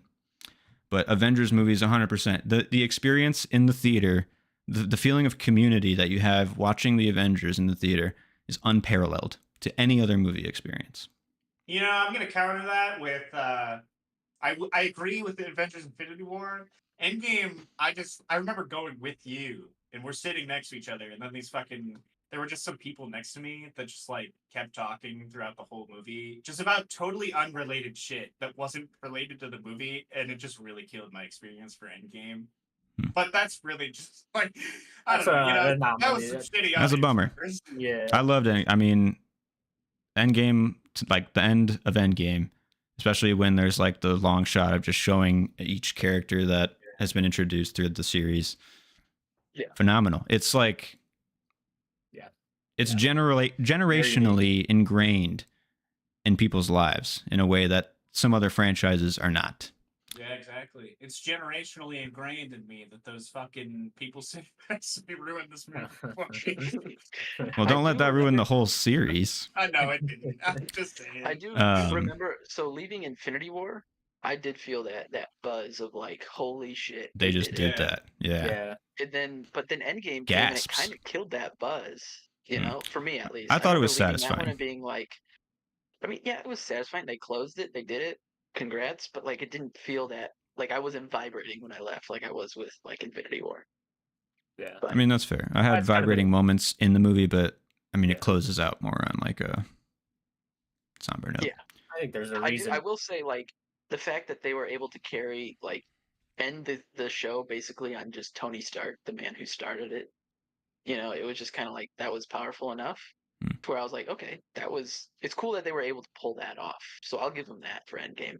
Yeah. But My final notes, just like I said, the experience, like cheers, cries, shock, heartbreak, action, explosions, love. In each Avengers movie, it's present. There's nothing like them, and there probably will never be anything like them again at the caliber that they are. Best franchise of all time. Thank you for your time. All right, can we we'll just go? I don't Yeah, need anything else. no. Counter it. I don't think that it is. I mean, just based on emotionally and honestly, I wish I was able to get this done. I have had family over and stuff, so I've been trying. But like when I get these numbers down, Matt, we come back next week and I bring these numbers to the table, hard numbers. I'm gonna come back with you brought up box office that's coming to the table. I'm including budget into some of this just to see if it like makes back its How money. did Reckoning Part 1 do? Only okay. That was inflated by COVID just because they had to put it on hold. Oh, blaming COVID. This is last year, dude. Yeah, but they put it on pause. It was started long before, and then they had to put it on pause for like a year. So yeah, and then Tom Cruise leaked that fake audio of him. They really fucked up the marketing on that one. Oh yeah. Oh god. Yeah. About I wasn't wearing a mask or some shit. Where did we bring this? Where did this come in? All right, why are we doing this right now? Now we're dogpiling on you. I'm kind of just defending Matt at this point because I agree with him. He's swayed me. I can't. The Avengers are the best. I will hold true to my argument of like Batman having the staying power. I can agree that the MCU has done something of the like that probably won't be seen in our lifetimes. But I think my strongest argument against the MCU for Batman is that it's gone through so many iterations and is still being worked on and is still like such a force that it's like it's punching above its weight class with the MCU, but it's putting up a fight. I mean, I can say the same about Spider-Man, you know? I mean, No Way Home, all the old Spider-Man. I mean, they're all still, like, relevant. They'll probably all show up again in Secret Wars at some point. Yeah. Toby's just going to swing out the stand and the whole crowd's going to be cheering. You got Spider-Verse, too. To the Matt's thing with, I don't know, the Avengers being, like, the best franchise. You brought up rewatchability. The Avengers... the only one I went back and rewatched was Infinity War and Endgame once. I would say the same. The first Avengers is magical. The first Avengers is special, in my opinion. It was magical when I saw it in theaters, but like after that, I didn't have any like back to watch desire. I feel like none of us have really said enough. Age of Ultron is not that bad of a movie. It's a fun, entertaining movie. Actually, I like Age of Ultron better. Like, how are the ratings that high on that movie, though? For the fucking tomato, honestly, like, Tomatoes, the audience score was higher. That's insane. Like, honestly, when I was putting together the ratings for the MCU, like just the phases, I'm like, this is crazy. I thought the ratings would be worse. At least for Rotten Tomatoes. Too. Like, I don't know. That's because people loved the experience of watching those movies so much. That's crazy to me. But yeah, no, that's out of these three franchises, I wouldn't go back to Batman, and I won't go back. Like Batman would be like bottom of my list. The Dark Knight completely overrated. I know you're Dark going Knight back Rises to the Tobey Maguire fucking Spider-Man rules. movies. Fuck yeah, I do. And then the Avengers, I don't go back to those. But Spider-Man, that's like all of those I'll go back to. Tobey Maguire especially. They just have a special spot in my heart. So I might be a little biased towards Joe's argument. I mean, that's fair. I just don't think the rewatchability is there with the Avengers for me. It's kind of exhausting to think about going back and rewatching anything other than Infinity War, just because I remember that magic moment in the theater where, you know, the snap happens and then that's it, and everyone's like, "What the fuck?" You know. But then you have the moments where there's the good fights on the planet with Tony and the gang. But like that's the fight I'm waiting for the whole movie. Like that, and when Thor comes crashing down. Tony and the gang. In Infinity War, specifically, the first like 20 minutes of that movie are lightning in a bottle. When they get Doctor Strange and Iron Man involved, and then they get Spider-Man in the park. That shit just fires off. Like, yeah. yeah. So I would disagree that it only happens at the end, but definitely be my favorite of the four. 100%. I think that also to counter this argument of it being the best is like we mentioned Tony Stark more than anybody else, I would say. So like without Tony Stark, without Robert Downey Jr., would these even be as good? Like would we care or be as invested? Like I'm not invested in Captain America. I hate the first Avenger. That's I do not like that. I do not like the Thor movies, any of them. Yeah. They're fine. I'll just back pocket that into my star power though. Like he's Tom Cruise. He's my leading guy. You know what I'm saying? Like he's the reason that the juice exists. But that's fair. It's just like without him, the 29 other people you listed, it's like, yeah, sure, Chris Evans is in it, but who's that guy? You know Robert. Yeah, that I feel like you have a more concise way of putting like what I was saying about Marissa Tomei. Yeah, it's just like a lot of those characters, like they're like A-list actors or whatever. Shit, but no, it's like are people going for them or they go? I do get it. It's just like Robert Downey Jr. was like the juice. Like when he died, that was like the emotional moment. That moment was emotional. And then you see like Tom Holland's Spider-Man, who just kind of came in Civil War, but like when he gets emotional, when he gets snapped, it's like you feel that because of his connection with Tony. So it's just like without Tony's lifeblood, is there much life? Without Tom Cruise's life, I know, I get. That's why I'm saying I get it. Is the mission even impossible? Jeremy Renner was supposed to take Tom Cruise's place right after Ghost Protocol, but it didn't happen. Obviously, he was also supposed to take Matt Damon's space. Exactly. Maybe he's not Jeremy the guy. Renner doesn't have the juice. He's not the guy. Without Tom Cruise, it's not Mission Impossible. So I guess I'll say like Tom Holland was their attempt and pretty successfully, I'd say, at like handing the torch off. So I agree with that 100%. It's possible. I agree. I'd say. He is Iron Man like 2.0 or whatever. They're like grooming him to be like the new Tony, I guess. With like their plans now, I don't know. No, like that's all up in the air now. I think that was their plan, but like now I don't know with like what's been going on. Yeah, definitely. I don't. Who knows when another rumors that come out, or when Tom Holland Spider-Man will show up again. Yeah, I think they're kind of just waiting to see what happens with Deadpool or something. Secret Wars will be like a It's definitely a strong argument, I would say, for Avengers, but I just don't think that. I don't know. When I think of a franchise, it's ones I want to revisit. Like Lord of the Rings, I want to revisit that. Spider-Man, the Raimi Spider-Man, I want to revisit those. Obviously, Mission Impossible or Evil Dead but like Avengers would be like bottom of my list of like wanting to go back and re-experience that. So I guess like my personal taste too is like I don't really want to watch Mission Impossible again though. Yeah, no, I get that. That's fair. Yeah. So that's why I get you. This is all emotional right here. Yeah, right. Let me ask you this, Alex. What has Mission Impossible done that James Bond hasn't? What do you mean? Let's say Tom Cruise hanging on the side of a plane, Tom Cruise running down a building, Tom Cruise being Daniel Craig busted his leg in Spectre. James Bond's on a train. Like, way less misogynistic and like shitty towards women too.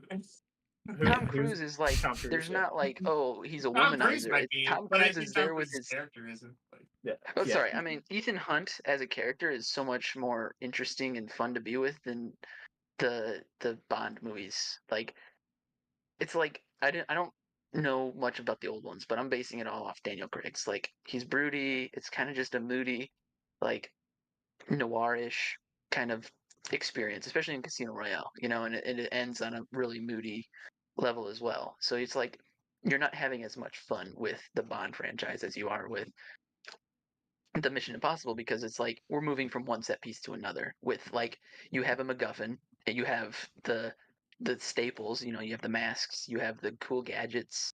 So like I don't know, I just feel like they have a lot more life than the Bond movies, and I think they take what the Bond movies have and they inject life into what Bond could be if they wanted to be fun. I think they have more life. I'll agree with you that. I think James Bond is a more interesting character than Ethan Hunt, though. On just like a character level, but that's just my thought. Yeah, maybe more I conflicted. don't know. But He's just got more going on because I feel like he's just Tom Cruise, right? Really. I kind of feel like they're whole about the point- same for me. Yeah. Yeah, that was kind of my point in bringing up the question was like, what, they both occupy some of the same space of like action, spy, Mhm. like James Bond. Espionage. Yeah, it's like James Bond walked so that Mission Impossible could run. That's what I was Maybe. getting. For sure. I mean, yeah. but Mission Impossible, I don't know. It's based off an old series too, so like, Mhm. Oh, I didn't know that. We did. I mean, Yeah, like an old I don't TV know, show. but Bond has been around for what 20? There's 25 films or whatever. So Yeah. I guess Yeah. I think there were like Mission books before Impossible. that too, possibly. I don't. Yeah, I don't know. I mean, it's a good question. I just think that when I go to sit down to watch a Bond film, I feel like I'm going to sit down and like maybe age a little bit. When I watch like Ghost Protocol is one of my most rewatched movies ever, and every time I turn it on, I'm like, this fucking rules. Every time Tom Cruise runs down the building and Jeremy Renner yells out, "Your line's not long enough," I crack up. So it's just like I'm having a good time. Bond is just kind of like, my God, Yeah. like. The Mission Impossibles are definitely like more electric. They feel more Also, like a ride. For sure. the like the score, like the Mission Impossible theme, I would say Fuck is yeah. like just as popular, if not more popular, than the Bond theme. That's Like, that my it's last actually More review. so, honestly. Like My most recent review of the first film was the theme music comes on and I cry. Like that's just that's the juice right there, baby. That's just that fucking good. Yeah. So anyway, we can move on to Joe with the Raimi, the Uh, Raimiverse here. I don't really have much because That's I cool. don't know. I Me feel neither, like I kind of I don't. But I got a couple things, I guess. So like, I don't know. I guess like it kind of like to build off my last point, which I mean is also similar to Batman. But I think that this movie, and probably like a lot of the movies from this time period of like Marvel movies, just really got people into like Marvel shit. I mean, for me personally, this was Definitely. the first thing that ever introduced me to Spider-Man. Was the first Spider-Man movie. Same. So I feel like, for me personally, and probably I would assume probably other people, this is what got me into Marvel stuff. Yeah. I mean, that's why in No Way Home, It's like so. it's so cathartic, like Yeah. because of Toby, those movies. So And like you bring that up, like I mean, it's still like they're still relevant today. Like all those old characters, and like you do shit like that. That's like still really cool. I kind of hope they don't continue to keep doing that or do it too much. But like that was really fucking cool when they brought up like all those old characters, like all the old characters from all the movies and shit too. yeah. Yeah, it was like really fucking cool. Hell yeah.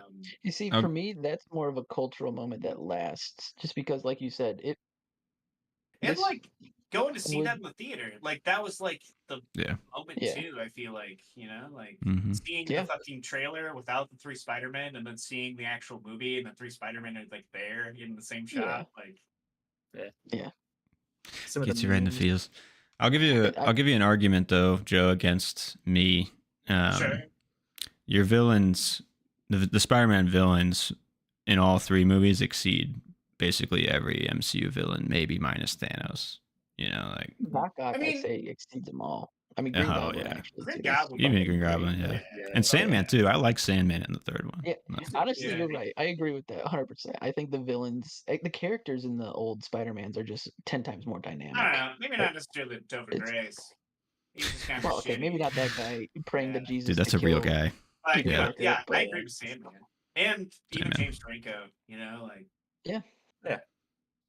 It just Yeah. it the Spider-Man that trilogy is like grounded back before it was just like the world's in the universe is at stake. It was just like this is Spider-Man just protecting his hometown, his home Trying city, to go to college and missing Yeah. class. Living life. working with his emotions and stuff. I feel like we're giving too many compliments. Sorry. That's you- fine. I I'll mean, take it because I mean I yeah, know I'm we not. just love I'm not these gonna win. franchises. It's easy to compliment them, right? Yeah. What's my next thing here? I can't really win star power because there aren't a lot of stars, but I will say, I don't know. I mean, I have a decent amount of actors and actresses. I mean, Kirsten Dunst is good. I mean, we watched Interview with a Vampire like a couple months ago. I mean, even as a kid, like a child actor, like she was really fucking good. Yeah. And actually, and I mean, Civil War obviously really fucking good. But then you've got like Willem Dafoe, maybe James Franco. I don't know about Alfred Molina. Pretty good actor. I'm not really gonna include Tobey Maguire, but I guess I could. Mm-hmm.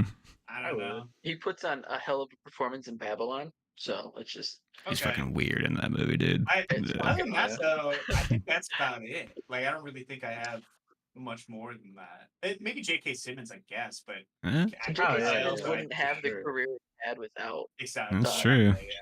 to be honest. Like we wouldn't have the greatest acting performance in Whiplash without Jameson. So, True. It's true. So, let me just Iconic character. yeah. Yeah. It is hard to argue the star power with those two because like Toby just kind of went on to produce a bunch of shit and he just didn't like act much. Like what he's in Great Gatsby, that didn't do well. Yeah. And that has him with Leo, so it's just kind of like just shitting on him to begin with. But like Kirsten Dunst, I mean, she's been in plenty of stuff. I say William Dafoe is like hitting his like next stride in life with these bangers that he's putting out. I mean, The Lighthouse was kind of like, let's ignite this fucker again, So, Yeah. and he's still great even in No Way Home. I mean, shit, Right. the fight sequence in the apartments was fucking amazing. Doing his fucking So, crazy smile. yeah. Yeah, the caliber of actor is definitely, I don't know, more full in those movies too. Even you got like Bruce Campbell in the side role and shit too. Yeah. Like, And then so I also can't beat you in box office numbers clearly because that was just my top is like 7 billion. not gonna from the stuff that I'm looking up, which could be wrong, but I don't know. I feel like I feel bad now because I just like dropped a nuke on the fucking one thing that I do numbers. Beating you in the Spider-Man movies as a whole are nominated for more and won more Oscars than any of all of the Avengers movies combined. Prestige. It looks like the Avengers movies were only nominated total for 3 Oscars. Probably visual effects.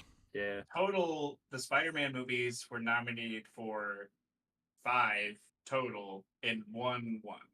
For what? Really? 2. But which one did they? I don't know. The list That might be only visual effects says- too. Is that the second one that it won an award for? I would assume for visual effects, like Matt said. Yeah. That shit was pretty good. Doc Ock. Fucking yeah. Best. Oh, that might just be nominated. We have best sound editing, best sound mixing, best visual effects. I think it was best visual effects, but I don't know. This Was the first one for sound editing or sound mixing, or was that 2 as well? These are all 2. I can look up the ones for 1. No, I was just curious because if it was, I was like 100% deserved because it just maybe flashed to the scene where he's in, or maybe that's 2. I'm gonna mix it up, but that's one. That's one because he gets into the fire building, and then the Green Goblin's in there, and he's like, it's like this weird ass screech. You know what I'm saying? And he's like trying to be like, So he's like the grandma or whatever. Best sound, best visual effects. I think those are the 2 that it was nominated for. Best sound and best visual. I mean, those are good ones. Yeah, that makes sense. So, Okay. And then, I mean, really, the final thing. Oh, I guess I have 2 things to talk about. One is the story, and then one is an actual argument. And obviously, I know you're all thinking, Joe, Spider-Man 3 was fucking terrible. It's like It both was of not. these things have to deal with Spider-Man 3. And my final argument is just the memeability of Spider-Man 3 alone, but also all of the Spider-Man movies. I mean, the fucking emo Toby, like emo Spider-Man Fuck yeah. memes, like they're still relevant today. So I mean, The like, best don't know, memes there are is Yeah. emo. Yeah. so I Now mean, dig on this. yeah. Yeah. No, that may be your best argument, honestly. That's Yeah, because I'm like, That's a I know solid I'm one. gonna have to defend Spider-Man 3 somehow. That's good. That's Bull- a good argument. Bully It's a good one. Maguire is I mean, me and the guy I said that he's like, that's the guy from the Avengers. Me and him throw Bully Maguire memes at each other all the time. So it's Nice. Just Toby dancing. Toby dancing on the Yeah. street. Come on. Yeah. Yeah. You I mean, can't I you feel can't get like- better than that. A lot of them, you know, he's got memes for like him on the train, like stopping the train too. yeah. Maybe him like delivering pizzas. I don't know. Rent. I can't really. I Think feel of, like Rent is any kind other of memes, but like from I feel Spider-Man like 2. there are Yeah. like more. I just like I don't know. Yeah. I didn't like do a deep dive on memes from Spider-Man. I just knew that obviously Bully Maguire is like Yeah. well known. Yeah, that's like, a classic. Cultural. Yeah. I think it also probably came back because of No Way Home, possibly. Oh yeah. The Spider-Man's pointing and all Yeah. that. Yeah. Oh yeah, that one too. Yeah. Spider-Man 1 2 has one of the coolest practical things I've ever seen caught on camera, which is when Mary Jane slips on the shit in the cafeteria and then yeah. flips around. Yeah. That is really fucking cool. Yeah. It took like so many takes or whatever to Yeah, get that. that's Yeah. just phenomenal.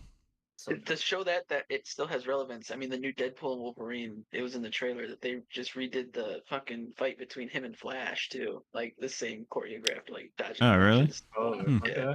I'm pretty sure that's what I saw when I saw it. I was like, that looks familiar, and I'm pretty sure as I was looking into it, someone like put them side by side. I'm like, okay, so Hmm. this is. Dude, I'm just wondering That's like cool. how many random characters they're just gonna like throw into that movie. Yeah.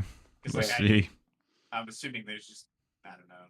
I'm assuming So, if, I mean- if you were an actor for like an old Marvel movie from back in the day that was either owned by Fox, hmm and you showed any kind of interest in being in that, I'm sure they're just like, yeah, sure, fucking Why get not? in. Yeah. Yeah. Old X-Men, Blade, fuck it, Elektra. Hell yeah. I know you get. I hope like, Blade's in it. I hope Wesley That'd be Snipes cool. is in it. That'd be cool. Yeah. I think it just kind of speaks to that franchise in itself. The Spider-Man, the Raimi ones, is that it still has cultural relevance. I mean, at least I don't know. I think it's the fact that they came out in what 2002 was that the first one? Yeah, 2000. 2002 was the first one. Yeah. I think- So like I don't know. I mean, the fact that it still like holds up too with the practical effects. I mean, they're Yeah. still fun to watch, especially the second one. Shit. And the Second one is, Sandman like- creation scene in the third one is kind of amazing to That watch is too. really cool. Yeah. Yeah. You know. Yeah. Second one may be like the pinnacle of a superhero movie too, which is like Yeah. Definitely. Spider-Man 2 is like a feature. yeah, it's so good. And it's like a true sequel to the first one. Like it's Yeah. like in a way that Spider-Man 3 was not. Like Spider-Man 2 picked up, continued like Deep in the storyline. conflict. Yeah, like Mhm. shit that has been happening. Or like, you know, between Peter and MJ's relationship. hmm And Spider-Man And 3 balancing was, that like, college really a lot of superhero more is- shit. Yeah. Yeah, it's just like the perfect setup and execution of it of a superhero. Good Yeah. life. So the last thing I have to say is really just a story. I don't know if it's true or not. So I don't know. Basically, I watch this streaming service called Dropout, and there's like this show on there called Actually, and Matt Mercer's on it pretty regularly. And one of the times he tells the story, or maybe it's a different show. I don't know. It's Matt Mercer is all I know, and he's telling the story about how he somehow got into like this like party that a lot of like I don't know well-known people in like the movie business were at, and Sam Raimi was just like there, and he just like Mhm. was talking to him for a little bit, and I don't know. Apparently, he was getting along with him pretty well. He said he was like a cool dude, and then like halfway through the conversation, he's just like, "All right, I have to ask, what the fuck happened with Spider-Man 3? I don't know if this is legit." And I get from what he said, Sam was just like, yeah, man, I know. Like, and I guess he was just saying that like his heart wasn't in it anymore. The studio kind of like pushed him to do things that he didn't want to do. Mhm. And like, I don't know. I mean, it kind of shows. I mean, after Spider-Man 2, there really wasn't like a lot of connections to build on after. Yeah. So like, I don't know. I feel like he kind of could have ended after Spider-Man 2, and they kind of just forced him to make. I don't know. Maybe he had a contract or something like that. But I think like, he wanted to make 4 or like Yeah, he another did. one too. I have heard that. Yeah. he had a plan for 3 being just one villain. Was it just Sandman or just Venom? It was like Yeah, one of those. but they Yeah, wanted to one of them. expedite the process, so it kind of Mhm. like gassed him, and Yeah. I guess it like just made. it Yeah. just made me feel better about it because like he knows that Yeah. like No, he you does know definitely. he knows that it's like not that great. He wasn't Yeah. really feeling it anyway. Like I don't know. I feel Yeah. like that just like makes me feel better about it because like when somebody makes something and they defend it so hard, like Disney nowadays, where they just keep putting out fucking garbage and then they Mhm. defend it and say it's like so And they blame good their and it's just a audience bunch of for it. trolls or like fucking review Yeah. bombing people and shit. Which the review bombing does happen. But like, I'd much rather have somebody own up to the fact that they didn't do something great than Yeah. them defending their bad, like garbage show. You know? Mhm, for Yeah, sure. For sure. For sure. So that just goes to show Sam Raimi, cool guy. Yeah. Yeah. I don't know. Take that with a grain of salt because I don't know if that's 100%. No, it's definitely accurate. I mean, I've heard many stories of how the studio just kind of choked him out, and they were like, "We want to make this like franchise this right now," because clearly it was like $1 billion franchise before this third one came out, so they had the money and they expected to continue, printing it on that machine. Yeah. Mhm. But It's kind of crazy that Yeah. they didn't continue, I honestly. know Because Spider-Man I mean, 3, I think, made the most out of all of them too. it Like did. it, Yeah. I think so, based on these numbers I have. Yeah. Yeah. Yeah. Spider-Man 3, 894,000. I guess like the critic response Million, really just 800. killed that one, or killed like motivation to do another. But Yeah. Change Yeah. it to a Which is a reboot. shame. I think it's misunderstood. I mean, it's a mess of a movie, but like still better has than moments. a lot. The audience score that's is out actually there. lower than the critic score, which is I know. interesting I to saw me. that. That is crazy. Yeah. Because I would assume that the audience score would be higher. I mean, when I watched this Yeah. as a kid, I liked Spider-Man 3. I mean, Me too. because Yeah, at that me too. point, like I was just in it for Spider-Man and shit, and I thought they had cool villains and stuff, and I Yeah, didn't really right. care that much about the plot, you know? Like, Mhm. Yeah. For sure. when Spider-Man came out and the like the original Incredible Hulk with Eric Bana, I was like running around drawing like my arm red and green. Those were like my Marvel movies. Like Incredible Hulk, yeah, not good. came But out in Eric 2003, Bana, not good. But it was like same my year as childhood. Daredevil and X2. It's still cool. But yeah, it was fun. That was my childhood was those Spider-Man and the Incredible Hulk. Those were my comic book experiences because I never really read comics. So like Yeah. you said at the beginning, it's like this was like your introduction to what superhero world is, which Yeah. is cool. Cool Yeah, testament I to that. agree. I didn't really get into comics until after the Spider-Man movies, and then having older brothers who were into them. So I was just like, Yeah, okay, let me check some more of this stuff out, get into Yeah. it. It probably was like that for a lot of people, if I had to imagine. Definitely. And I mean, now we have the MCU, which also, to your point, Joe, maybe wouldn't have been here without Raimi. So definitely. Maybe. Iron Man was at the year I guess after at this Spider-Man point- 3. Do I want the MCU to continue? Well, Sorry. That's fair. That's fair. I don't I'm know. excited for Deadpool and Wolverine. Yeah, Bit Yeah, me slightly. too. So Yeah. there's hope at Other least. than Still. that, I'm kind of checked out. Yeah. But anyway, that's all the arguments I have. So all the data I have. Well, It's a solid Shit. pick. It's pretty hard to tarnish it, I'd say, honestly. honestly, it's hard to pick it apart. Like I Mhm. guess with the Avengers, it was a little easier just because it had 30 people that we could just like pick at and be like, this person sucks, yeah. or this person sucks, or like Yeah. Vin now Diesel, looking what the back, fuck? like yeah, Vin Diesel, isn't he the Fast and Furious guy? But like looking back on Marvel, especially in the Avengers, we're kind of got a tarnished view of it just because of where it like landed today. Yeah. Yeah. It's I guess unfortunate. it's easier to just dogpile that rather than like the beloved Raimi trilogy, where it's like, how can you talk bad about this franchise? So does that speak in its honor? You know, does that make it I, better? I think so. I mean, I'm of the mind more now that like less is better, less is more. Yeah. Because then it becomes more timeless, Yeah. and like I think that's the biggest fault in the MCU is it's too continuous and it's too Yeah. much. But It's a mean, huge let web me of ask just you this. confusion now. Like, I Yeah. guess, like, would you say that you wouldn't have? I mean, you probably wouldn't have Deadpool if not for like the X-Men movies back in the day. I don't know. Like, I guess like you could have done without the X-Men movies for the MCU, right? Because the See, X-Men. but I love the X-Men movies more than the MCU. well, the I guess I'm X-Men just like- started more of. I mean, it probably wouldn't be Spider-Man without the X-Men, and Yeah. X-Men without Blade, and like. Well, I guess like I'm just like picking apart that argument about like that you said earlier about how you probably wouldn't have Spider-Man without Batman, which kind of makes sense. But would you have the DC universe without Batman? Like without the Batman movies? Yeah, Because I feel like maybe. But maybe that's a good lead in for you, Noah, to start talking about Batman. well, now I feel like I should have just picked Lord of the Rings because I think I was telling Matt earlier, I'm like, I was thinking about picking Lord of the Rings, but I thought it would be too low hanging fruit because, like, I can't think of anything to say bad about it. Like, Me either. I don't know. That's why I went for like bigger That was my stuff. third pick. So Yeah. I mean, that's why I went for like bigger, I don't know, more broadly appealing franchises because I could argue money and the broad appeal.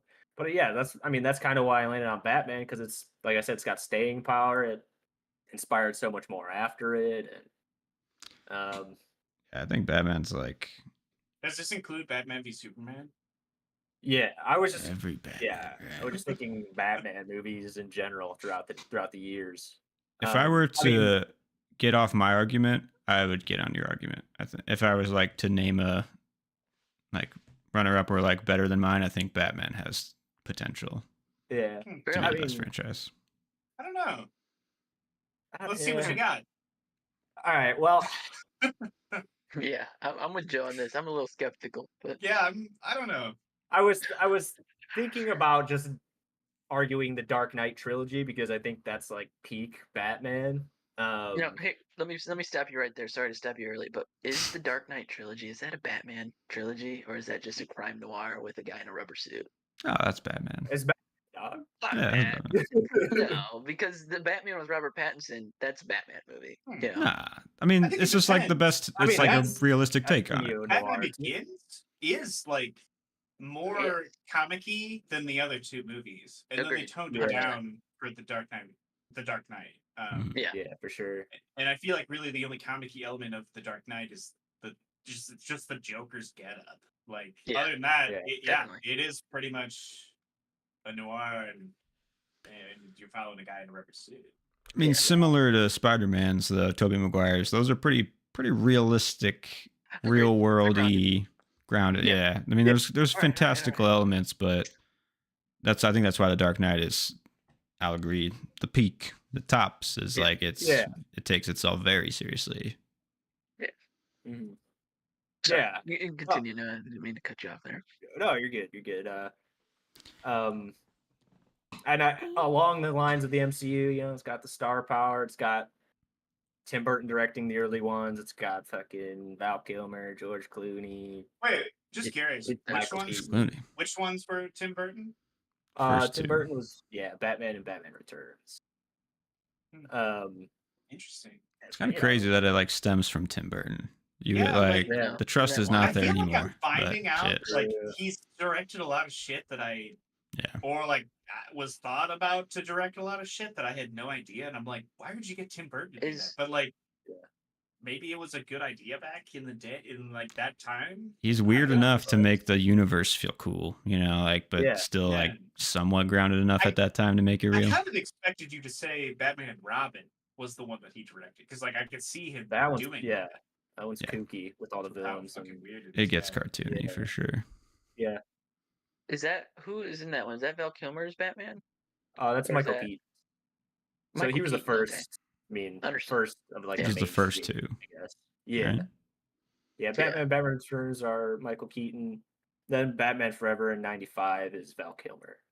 And then And 97, Clooney. yeah, for some reason went to George Clooney. But yeah. George Clooney with the nipples, right? Yeah. What did this I was see? gonna- Nipples. I mean, Wow. I could Google it, but like, I'm pretty sure there's like a quote I could find from him being like walking out of the premiere and being like, "I think we tanked the franchise." They're not making another one. 12% critics, 16% audience for Batman and Robin. Just let Oh that sink my in. god. Yeah, I was. That's a low low. Critic, 60 audience. Holy shit! Yeah, 12 That's a big critics, gap. 16 audience. Oh, 16 audience. I thought you said Yeah. 60. Yeah. 16%. Yeah, that's kind Holy fuck. The spanning difference in reviews is alarming for the Batman franchise, I will say. Yeah. They can be hit or miss. For sure. But the new ones, they breathe some life. They're trying to replicate the MCU. If that's successful or not, I think that's up to audiences and the studios. But Wasn't Batman v Superman super successful though? it I think I was made a good amount of money. Not like an Yeah. obscene amount, but it grossed, yeah. Okay. Justice Pull up League the as ratings well. for that. I'd be curious to see what the. I'm gonna say they're like 60s to And 70s. Batman v Superman, 29% Holy critics, shit! 63% audience. Yeah. 29. That's insane. Oh Critics my god. fucking ripped I that didn't think it one. was that bad. I mean, holy Yeah. shit. I mean, Yeah. Justice League has what, 20 40% and then or 67%. 40. Oh my. Yeah. That's like crazy going off of like the. I thought my ratings were bad, like, but I don't have anything lower than like 60. That's what I was like when you say Batman, like you think, like you said at the beginning of this, you think the Dark Knight trilogy, right? Yeah. So like you think that's the prestige that we're living up to, Oh. but like you forget I about immediately thought of Batman and Robin. I'm like, I'm picking out the Really? chinks in the armor here. Like, But I go the to Dark Knight nipples and have the Jim Carrey transcended, Riddler. right? That similar to like Bully Maguire, the nipples on Batman. That's I like don't an know. elevated I haven't cultural. seen them in a meme in a while, And, man. yeah, that's true. You just know it's like a thing. Like if you know, like yeah, definitely. Why? Why? What were they thinking?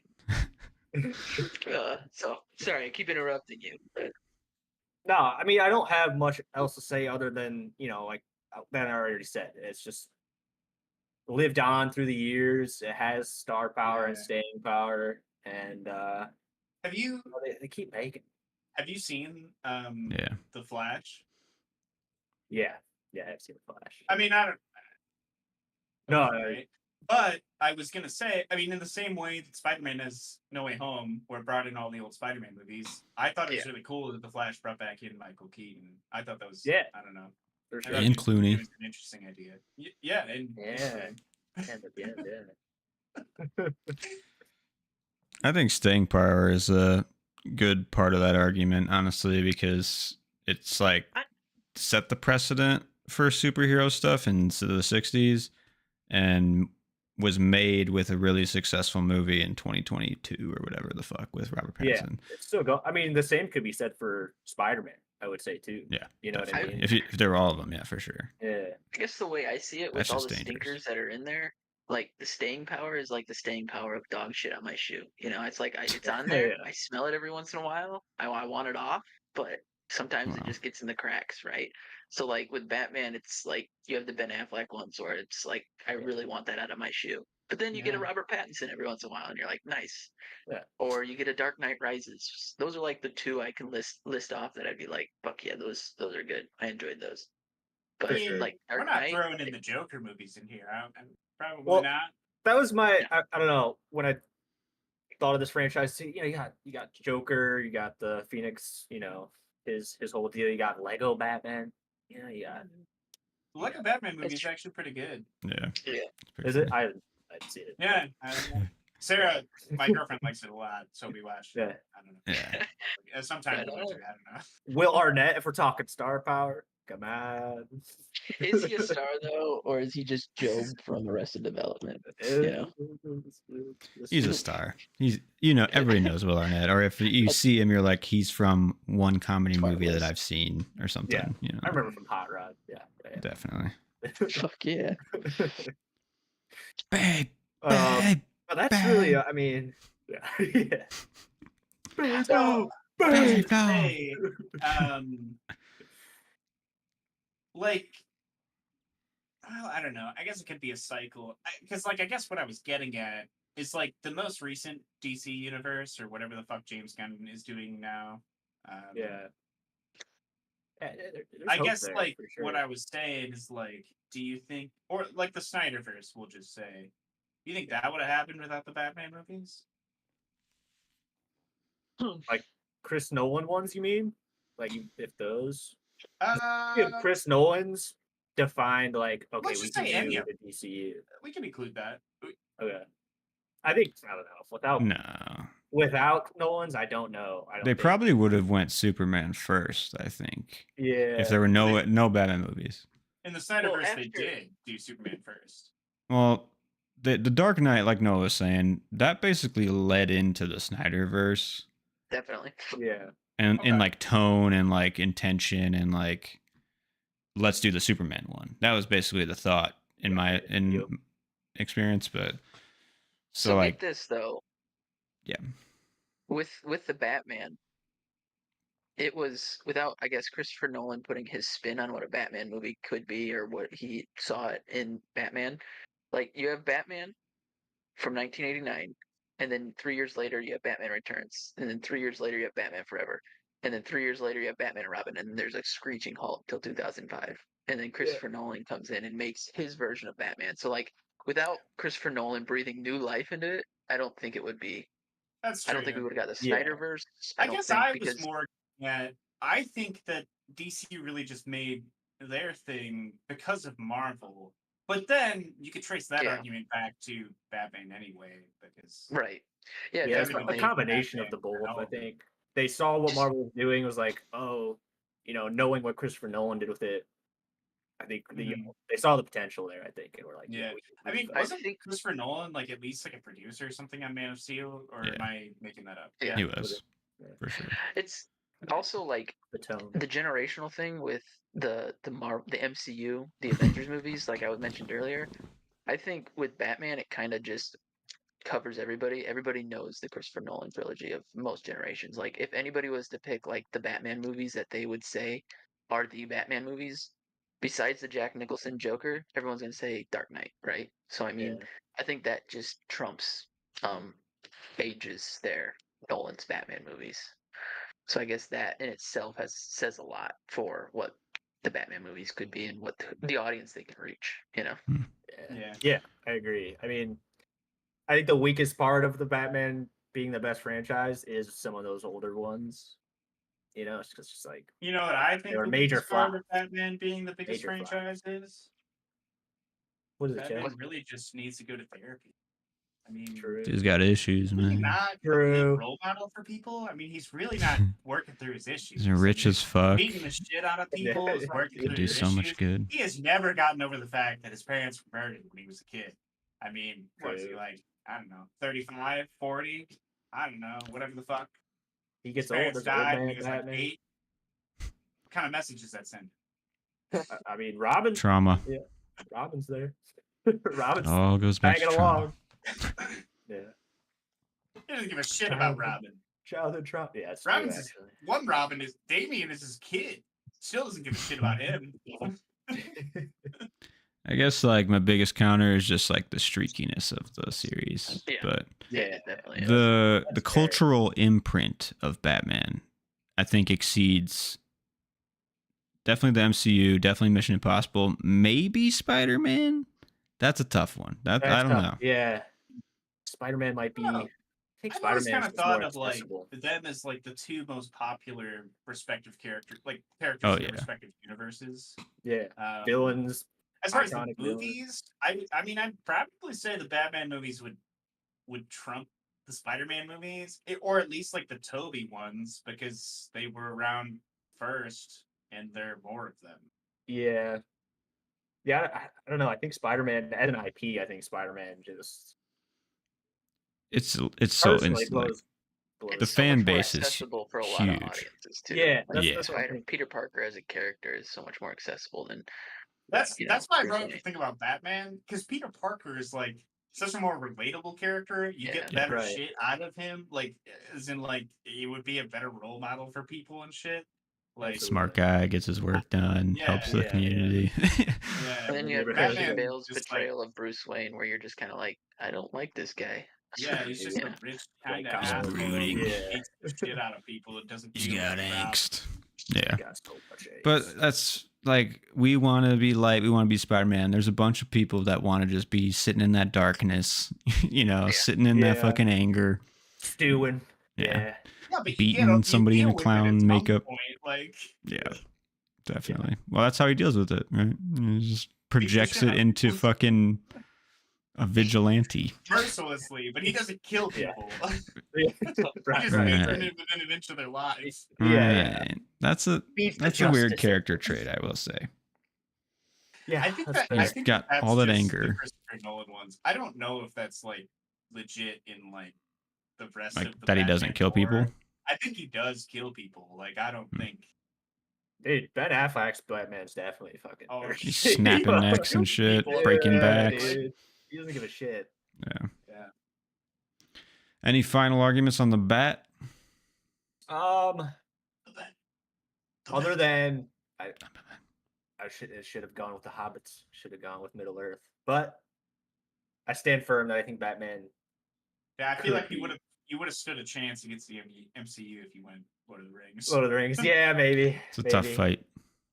Definitely. I was like, when we were thinking best franchise, I was like, oh, my personal favorite, or like ones that we think could take I'm the just cake. curious. I'm gonna look up I mean, those ratings right now. The Lord of the Rings, they put them back in theaters, the extended versions, and they I were saw like that. Yeah, one of my friends went free to go for see like grossing for the weekend. So like Really? Mhm. power of the Lord of the Rings that you could just pop it in theaters at any time and it's still like be granted the charts Yeah. aren't high right now, but like the fact Mhm. that it even touched, I don't know. Same with Star Very Wars though cool. too. I think they put the Phantom Menace in recently, and it like broke the top 5 I at did least see or that, something like yeah. that.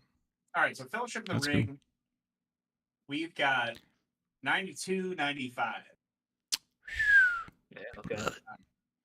Then we've got the Two Towers, 95, 88. 95. And then, what the fuck? Damn. We've got Return of the King, 94, 86. What? Huh. You'd think that'd be the highest. 86. I don't No. Why would the audience? I don't know. This is just on They- Rotten Tomatoes. They just I didn't don't want it to know. end. They got Rotten Tomatoes, sad. They like left that. all pissed off. That's like insane Yeah. to me. Like, why the fuck would I think Two Return of the Towers King. has the best ratings of any? And I would put that as my least favorite of the three. Yeah. Same. Fellowship of the Ring, man. that's the one I'll rewatch every time. I think like it's Oh, just just to hear build up. concerning Hobbit song, I'll throw on Yeah. Fellowship. Just to hear that. Oh, gee. Yeah. Fucking my Fireworks. most recent rewatching the Fellowship, I was just like, damn, this movie fucking rules. Yeah. Like Dude. Just such a peaceful lead-in with the hobbits, like Yeah. Hobbiton. Yeah. It just like eases you right into that world so nicely. I should have just went to go see him in theaters. I Yeah, went and saw the I third missed one out too. extended. That was fun. It's a good How long experience. is That it? was 4 like a hours? packed theater too. 5 hours? Nice. 4 I've hours. never Takes seen them in 4 theaters. hours. 4 hours? I think Yeah. each of the extended are 4 hours plus. Yeah, I know Probably. they're pretty fucking long. They're I've never fucking actually hefty. seen the extended versions, but like I should Ah, go back and watch them. You've They're never good. seen it? they're worth Gasp. it, man. I mean, I've read the books and I watched other movies. I don't know. Oh, that's, I should go back and. yeah, you're fucking up, Joe. You're Yeah. fucking Should up. I close this out here with the one I chose? I mean, Yeah. we kind of Yeah. dogged Yeah, go for it. on the Mission Impossible a little bit earlier for some reason. I Yeah, thought some sorry about strays- that. I was just shooting. Oh, we're I was gonna just continue. firing away. We got more ammo. Yeah, so Mission Impossible is an interesting franchise. So the first movie comes out, right? And it was just Tom Cruise and some guy, I forget his first name, but it was like Cruise and Wagner Productions. And like they made it with an $80 million budget, right? And they started this franchise and it kind of changed Tom Cruise's like trajectory. He became like after this one, Jerry Maguire came out. And then obviously Magnolia follows shortly after, a couple years after or whatever. But like Tom Cruise went back to formula and he became Tom Cruise the action star. So like I don't know, in a way this kind of made Tom Cruise who he is, you know? So Yeah. like The first one is more kind of like grounded, and it really brings you in with some more I guess technical camera work. It's a lot more, I don't know, I like the first artistic, one. if you will. I mean, Yeah, Brian De yeah. Palma's It's the De director, Palma, right? Yeah. and rewatching it, I think what's great about this franchise is the rewatchability. I know, Matt, you said you wouldn't like to go back to them, but like it's rewarding for me. Like going back and rewatching these first three, especially, it made me appreciate like the second one more than I did. But Oh, like I the like. first one especially, I'm like, damn, this is actually really good, like movie right here. And I get it. I get why, like back in the day, I could see why certain parts about this can be gripping and Mhm. exciting.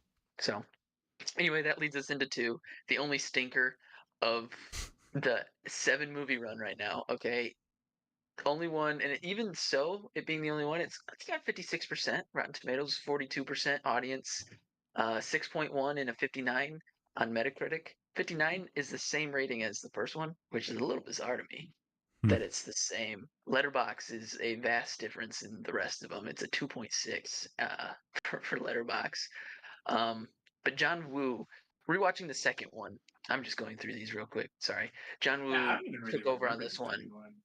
What's like? John Woo took over, and he's Yeah. like the action director, right? Like you think John Woo, you think fucking he makes shoot 'em up, quick flashes, explosions. Cameras.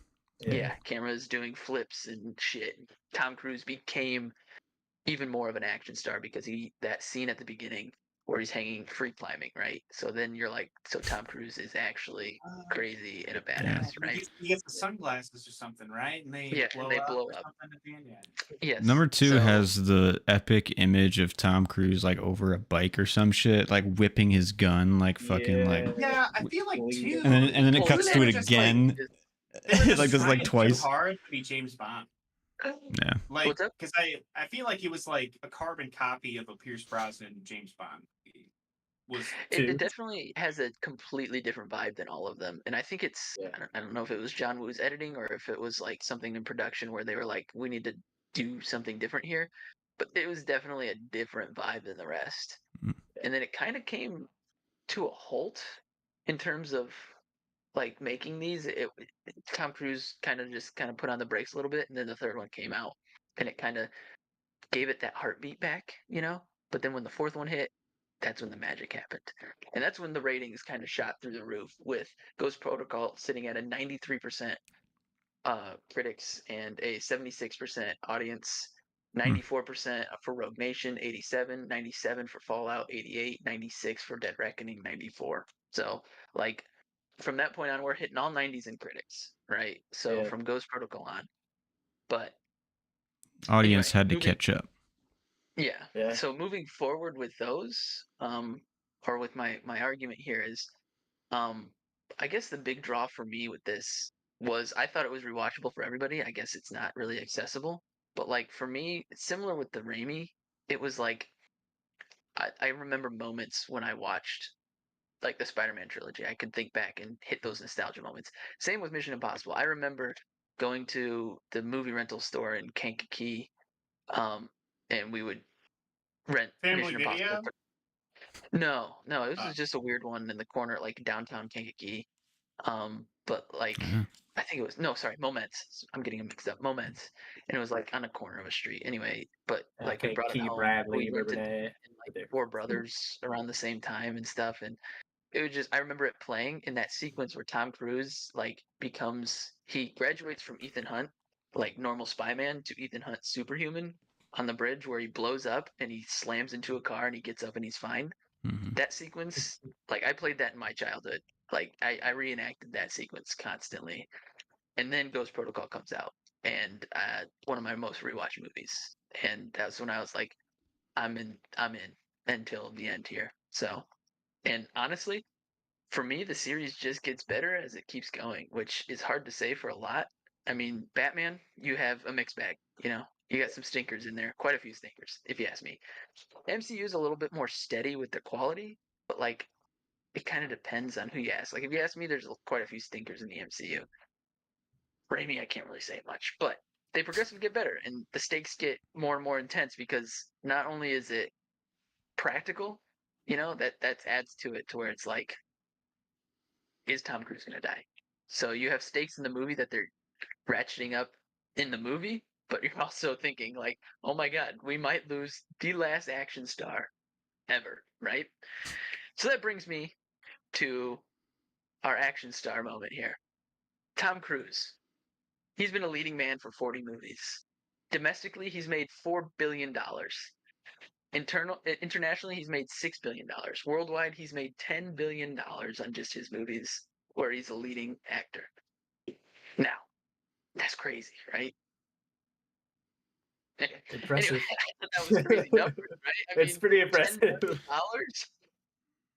That's the 10 seventh bill? most of all actors. I mean, that's, Yeah. I feel besides like Samuel L. Jackson, who gets fucking boosted because he was in the Avengers movies, but yeah. I don't know. I actually Outside of Mission Impossible, 40 you go to I see mean, a Tom Cruise movie. Batman. Look at Edge of Tomorrow. But That I will rips, say, right? this is about Mission Impossible, not Tommy I know. Cruise. But would Mission Impossible be what it is without Tommy Cruise?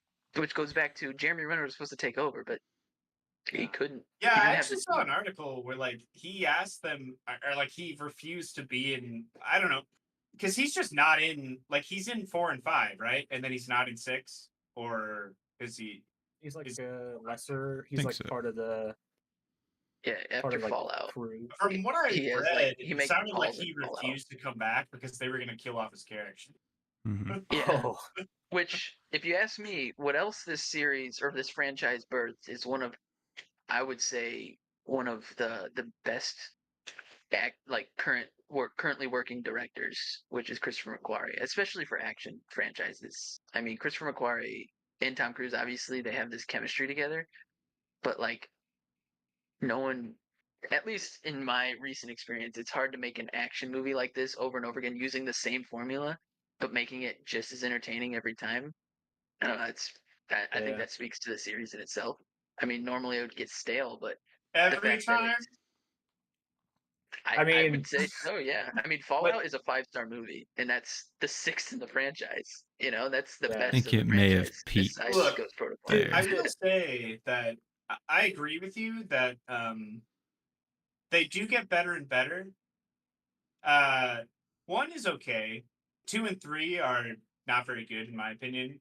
And then 4 on, I would say they all get better up until 6. The most recent one, I'd probably put at about the same level as 4, maybe lower. But that's only because that doesn't really have anything to do with like your arguments as far as like Tom Cruise and the fact that he does crazy stunts and shit and he's like the last action star. Really, my gripes with the latest movie is that they split it into 2 parts and it really didn't need to be. It seems like it really didn't need to be 2 parts. Yeah, no, I agree Yeah. with that. Just because, like, all the normal Mission Impossibles, they can kind of stand on their own. Like, sure, you have some reoccurring characters, but they pretty much stand on their own. Splitting this in 2 parts, especially how this one the last one ended, it could have stood alone, and they could have just continued this story, but just in its own movie, you know. But yeah, Yeah. I agree. I will say, Box office numbers though, they don't match. Obviously, they can't match the MCU. They didn't always make their money back. Worldwide, they did, but total budget of all these movies was $1 billion, $1.1 billion, and worldwide they made 4.1 billion total out of all the movies. So I mean, at least they're making their money back. That's a lot of money still. yeah. Yeah. I mean, the So- Batman franchise has only made $6 billion, which surprised me when I read it because, like, oh damn, like Yeah, that long. Those. Well, movies. I mean, hearing the 4 bill, that kind of opens my eyes to like. But that's just Tom Cruise, right? No, that's just No, Mission that's- Impossible, as you that's said, the right? That's Mission just the Impossible Mission movies. Impossible movies. Like yeah, all without those movies made 4 billion. without a superhero backbone, that franchise has made $4 billion. That's kind of crazy. Right. Yeah. Didn't it? Yeah. Like, I didn't know that until I was adding these numbers up, and I'm like, oh, that's a crazy amount of number just based on like a Mission Impossible franchise. just Whether or not pure that's held up action by, genre. yeah, Yeah. dudes coming to go see Tom Cruise or dudes coming to go see Mission Impossible. Yeah, that's- It just, I don't know, has far reach. It does, So yeah, and I it's don't know, much I mean, more accessible, I think, to the how we were talking earlier to like James Bond, where it's like James Bond has its thing, but if you're looking for like shit that's never been done before on an action level, Yeah. like the Mission Impossible's have it for sure. Holy shit! So apparently there was a really old Spider-Man from the 70s, 1977. Probably like really Wow. shitty or something. like This a- might have been it says a TV series though, I think, but Okay. I Like think the there were fucking also Hulk with Lou 3 Ferrigno or spin-off some shit. movies. You have Spider-Man, Yeah. Spider-Man Strikes Back, and Spider-Man: The Dragon's Challenge. What? So What? What? I'm just Dragons? gonna say the Batman argument is now no. 'Cause he's That got does make me a more little Batman. shaky. Well, Adam God damn West, Hey, right? You're picking apart my fucking. well, I guess franchise. it's like the Adam West show. It probably was like the '60s or something, right? Yeah, Was I that Yeah, so. really it old? was 60s. Yeah, So you know, but I was watching fucking. I don't know who was watching Batman in the 60s. I don't know. Yeah, was it that I think big a in the lot of 60s? people. Really? sorry, Kids of I didn't that mean time. to interrupt. I was trying to find how much money total the Spider-Man movies have made. Yeah. but I haven't. No, I mean that's pretty much that's my arguments. You know, I mean I've been throughout this as well. Like I said, I caught some strays earlier that I tried to deflect. But any other, I guess, questions, concerns? I don't know. We haven't hit the Scientology points yet. Personal attacks. Yeah. So actually, let me. Sorry, let me look up the thing about the CGI No. because, like, Oh, I don't. Do It's you know gotta be about that, real. Alec? Like, do using you, masks. like, in real I life. read was that they did de-age, but then I saw other articles, like you said, saying like no, that's fake and wrong. So Tom I Cruise mean- PR Scientology Dude, working he's- real yeah, like, hard. freaking out like, on set. Yeah. Because, like, I guess Organization behind it. to be honest, I could see Tom Cruise doing that, like a fucking yeah. counterintelligence move. All right. But does he have to though? Because he puts his balls on the line as it is. So like, does he have to be like, Just- no, I also book you? Just Well, look at a yeah, picture right. of I Tom think- Cruise right I now. think it's Like just the most current look, picture of Tom Cruise. I think Red carpet. you say that he doesn't have to, but if he did do the de-aging and the fact that he covered it up, like, is more petty. I mean, like, Shady. that's just there's obviously a reason why he didn't want them to know that people are de-aging Yeah, he's him. insecure also- about being an old man. Yeah. He wants to be Maybe it's young 60s. action man. It's like Or this getting Still- closer to still the looks good. 70s. Yeah. I don't know. The top article says they just considered using it to de-age him to about 30. We just did a bunch of R&D, $1 million worth of R&D. Yeah, we just we had the swear boys. we didn't use it. Yeah. We just have a Or model CGI, of Tom right? Cruise's face anytime we need it. It's pure, it's perfect. We scanned it. We didn't use it though. What if like Yeah. Tom Cruise had just bought his own de-aging shit and just did all of it himself? So then they didn't have to spend the budget on it. So it technically wasn't them. What's- Ah, also, I want to Mm. say the that Scientologist. after Yeah, Welcome that's a and Fallout, Scientology everybody tactic, knows about for the sure. scene that he breaks his ankle, and they said he would never run the same or like be able to do those things. And like, Yeah. what was it? 8 months later, he was He back proved on it. them wrong. Damn. Yeah. Speaking of memes too, the Tom Cruise run, iconic. Fuck yeah. Yeah. Yeah. Every time I see it, I say out loud, Tom Cruise running. Every Yeah. time I see him, you gotta say it. Hmm. So, I don't know. Alright, let me see if That's I what guess have. my overall general counter to Mission Impossible, and maybe it's just my taste, is like it's movie by movie. It kind of does the same thing. Yeah. But Yeah, they all it feel has a pretty formula, similar. But so Yeah. does Fair. AC/DC music, and it just rocks. it works, yeah. constantly. So. I disagree That's with fair. that. I unfortunately already gave my strongest argument way beforehand. So like I For really James got nothing. Bond? Yeah, No, that's all I it's- had on it. I definitely get that argument just because watching the last James Bond in theaters, I felt that emotion of like, oh, this is Daniel Craig's done, you know? Yeah. But like leading up to this last Mission Impossible, this might be the movie that brings me to like sobs or something. Know it I don't know. all. Yeah. I just How's it gonna there's so end? much- Ethan Hunt's gonna be fake dead, and then he's gonna whip off a mask at the end, right? Yeah. At the On an funeral. island. Right. Yeah. Yeah. It would be great if like they brought back Rebecca Ferguson's character somehow, you know, just she's not dead, haha.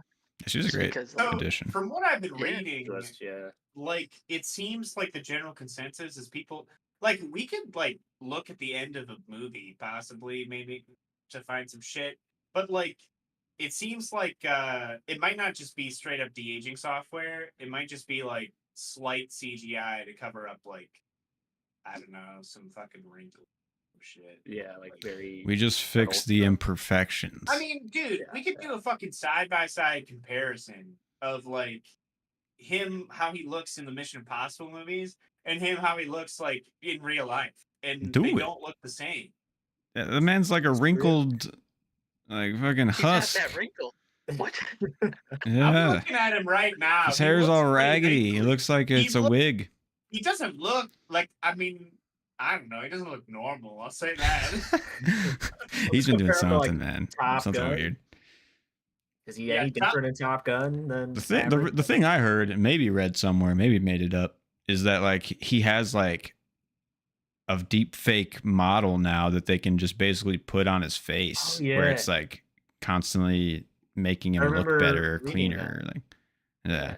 maybe And it's so, not like, real. They can keep making movies with actors and just put his head on it. Yeah, Later he's down. like- It's he's gonna be the first one to do that. Or I could I'm see trying him doing that to too. just, like, yeah. Enter my search so it doesn't include stuff from Dead Reckoning, because that's like all of the hits that I'm finding. Hmm. So like if I could find something before that that says about the de-aging, Whatever. I mean, it's just a character I'm gonna attack. find this, all right? Yeah. I'm sure that they were de-aging Tony Stark here and there. You know. I think a lot of movies. Yeah, I think like Technology. Hollywood is insecure about age, you know, and it's like True. this if you're watching a movie and you realize that man has a wrinkle, you're going to be taken out and not like respect that man as much or something, you know. And it's probably not true at all, but actors probably think so. So Yeah, they definitely think so. or they just Right. want to look best on screen. So, do you guys like not agree? Do you think Tom Cruise doesn't draw people to the movies, or is it like I know I'm a simp for Tom Cruise. Let's put that aside. I think he But, draws like, a specific does. group. I don't I think he like draws he as has. many as he pushes away. I think there's not like a universality to the Mission Impossibles or Tom Cruise. Like with Avengers, it's like, oh, it's that guy from Avengers, because everyone, it's like seeped into culture. And Mission Yeah. Impossible, I don't feel it's like seeped into. It's like a very cool designated niche of genre action, Yeah. and a lot of people love it, but not everybody knows about it. I could see that. It's interesting to me, at least going through the movies I watch the most. They're typically Tom Cruise movies. Not necessarily. I mean, obviously I love him, but like live the Edge of Tomorrow.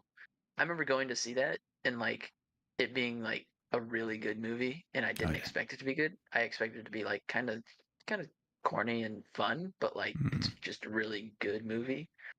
And then Yeah, there was a period where I would just show that movie to people, and they'd be like, "What the fuck is this?" And by the end of it, they're like completely engrossed. You know, like, exactly. Yeah. So like I don't know. I still think like in the Rewatchables podcast, they've done more Tom Cruise movies I think than any other person's movies. You know, so it's just like I just feel like he has his movies have the draw. Maybe he just knows how to pick them. I guess.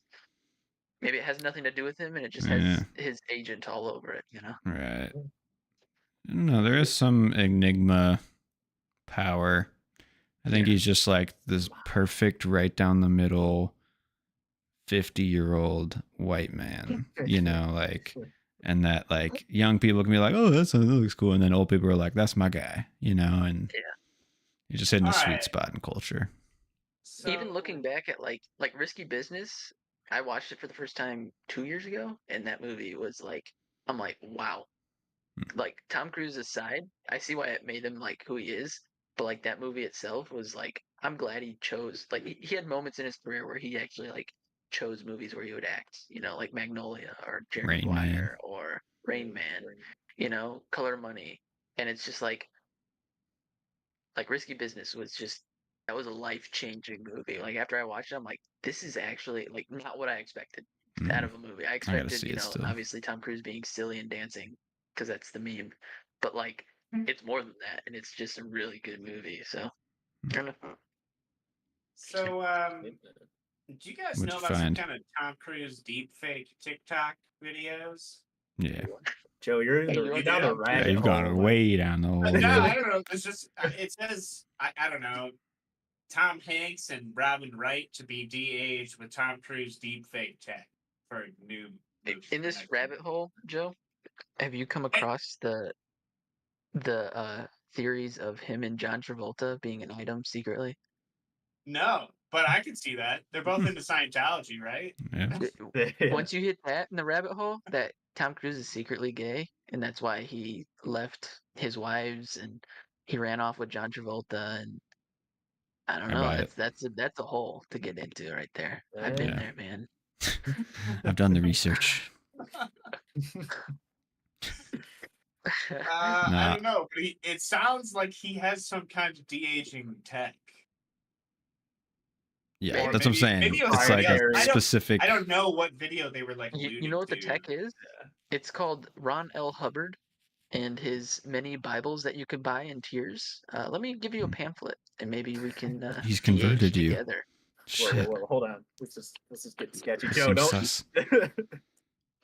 Well, I guess Don't buy I it. don't know if we can declare a winner. Like I said, I'll get the spreadsheet finished. There's a lot of numbers happening right now, but Yeah. I'll try to focus on ours first, so I can at least get those out. But I think that's just can like the I think crux of we the can do that. argument. No, is Yeah. like I would agree with every pick. You know what I'm saying? But it really just comes down to like personal Yeah. enjoyment levels Yeah. and taste, and you gotta find a foundation to base your argument off of, and if you can just support that with facts, then of course your franchise will probably come out on top. Granted, Yeah. with what I'm building right now, MCU is definitely gonna come out on top, just because mean, the yeah. money Yeah. alone and it's just I mean, that's just the nobody's ever facts of the done case. what they've done before. Like, Yeah. It's That's- impressive for sure. It's just like yeah. it's I the mean, I case. was saying like when we were in the heart of that MCU, that sweet spot, I was like, this is our Star Wars. Like literally, like Yeah. I don't know. But the way people talk about like the 70s and 80s Star Wars is like this impactful thing in their lives and like a moment. That was like the MCU for us, or at least for me, it felt like that. You know, it's like I'm here for this. I don't know type of thing. But yeah. Definitely I can't miss it. Like I need to buy tickets now on opening day, you know. right. But yeah. So yeah, I guess Um, that's that was a fun little discussion. I thought it'd be interesting. That was fun. And I like looking back on older movies. The more I watch movies, it's just fun to like look back and see like the influence they had, and Yeah. I don't know. Oh yeah, There's good ones out there more than just what's Mad coming Max out. movies. You know? Me too. Huh? I recently rewatched all the old Mad Max movies. Same. We have an episode out. Yeah, we talked about it. Yeah. Oh, Did our shit, rankings. Episode of Mad Max. Yeah. Yeah. Let me pitch another idea because I want to do more stuff like this, honestly, because I thought this was pretty fun. Yeah. Um, Definitely. And it's somewhat inspired by like a Ringer episode a while back. Basically, we all have a studio, and now we Hey, have I love to choose. We can decide the rules within, but I was thinking like with franchises, you have to choose like 3 to 5 franchises that you're gonna make money on in the future. You're gonna make like another like go at the franchises, or if it's still going, you're gonna keep it going, and you have to like describe like what your idea is for like going forward and like how you're gonna like make it happen or whatever, and your ideas.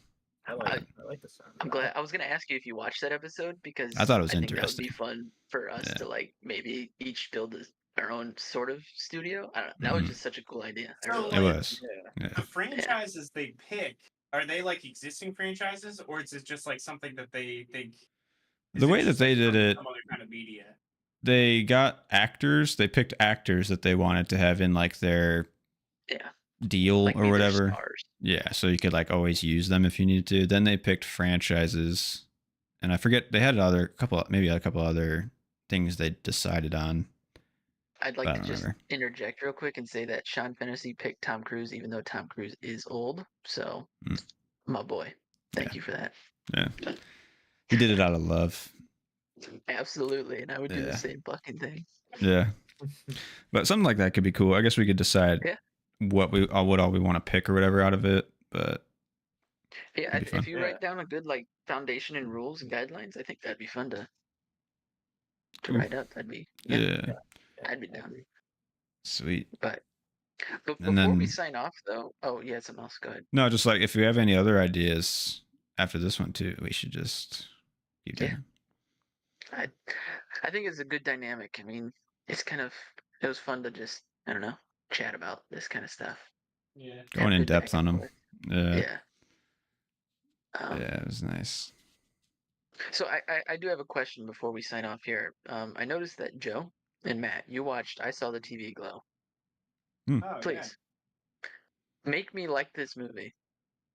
Did you watch it? I was generous with my 2-star rating. Yes. Oh, I shouldn't even see you. I saw it. Interesting. I couldn't even come up with a proper review. I typed out a bunch of shit and then I just kept erasing it because it's just so. I don't know. I can't put my. I mean, there's one thing about it that I really just disliked and it turned me off. The two things really, but one thing particularly. But I just. What is it? Just curious. First off, I can't think of the kid's name off the top of my head. The Justice lead. Smith. Terrible choice. Some of the most monotone, boring fucking acting I've ever seen. Unconvincing. Huh. And then the other thing is like, I get what they're going for, but it didn't let me think for myself. If that makes sense. It's similar to what like my boy's complaint, where it's like it was kind of spoon feeding me these ideas rather than me like living in this world that's kind of unique, kind of cool to start off with. Mhm. Instead, it's just like, now we laid this out. Bam. Don't think. I'm going to tell you exactly what I'm saying with this corny ass dialogue and these imagery. And that's just, it didn't work for me. I thought the ending left it open where it's like, you better decide what that meant or else that movie meant nothing. You know, like, I don't know. Yeah. So I think it left some stuff open. There's a lot of like hidden meaning that it's trying to pull out of somewhere that I never found. But like, Yeah. I don't know. I mean, I enjoyed overall the experience of the movie because it's definitely not like something most other movies I've ever seen. Yeah. I think my review is like, this is a movie that wildly like vacillates between 1 to 5 stars as you're watching it. Like it's just wildly inconsistently weird. And I agree with that. Not the 5 stars, but like I do agree with the wildly inconsistent part. It moves from like 1 star to maybe 3 stars, like instantaneously. It was like whiplash throughout the whole movie because I thought this is a cool idea, and then it would continue going. I'm like, this is not that great. Like I'm not enjoying this experience. I'm like, oh wait, I'm back in. You know, I'm enjoying it. That was good. Okay, yeah. I don't know. Sure. It was just. I think it really didn't give me enough. But also, I mean, I went to go see it with a trans person and a non-binary person, and I think it just resonated with them a lot more than me, and I think that's why I liked it more too, because I talked with them after about their thoughts on it. And I mean, they really liked it because of the representation and like how accurate it was on portraying body dysmorphia and shit. And like you said about is his name Justice Smith, his acting? Yeah.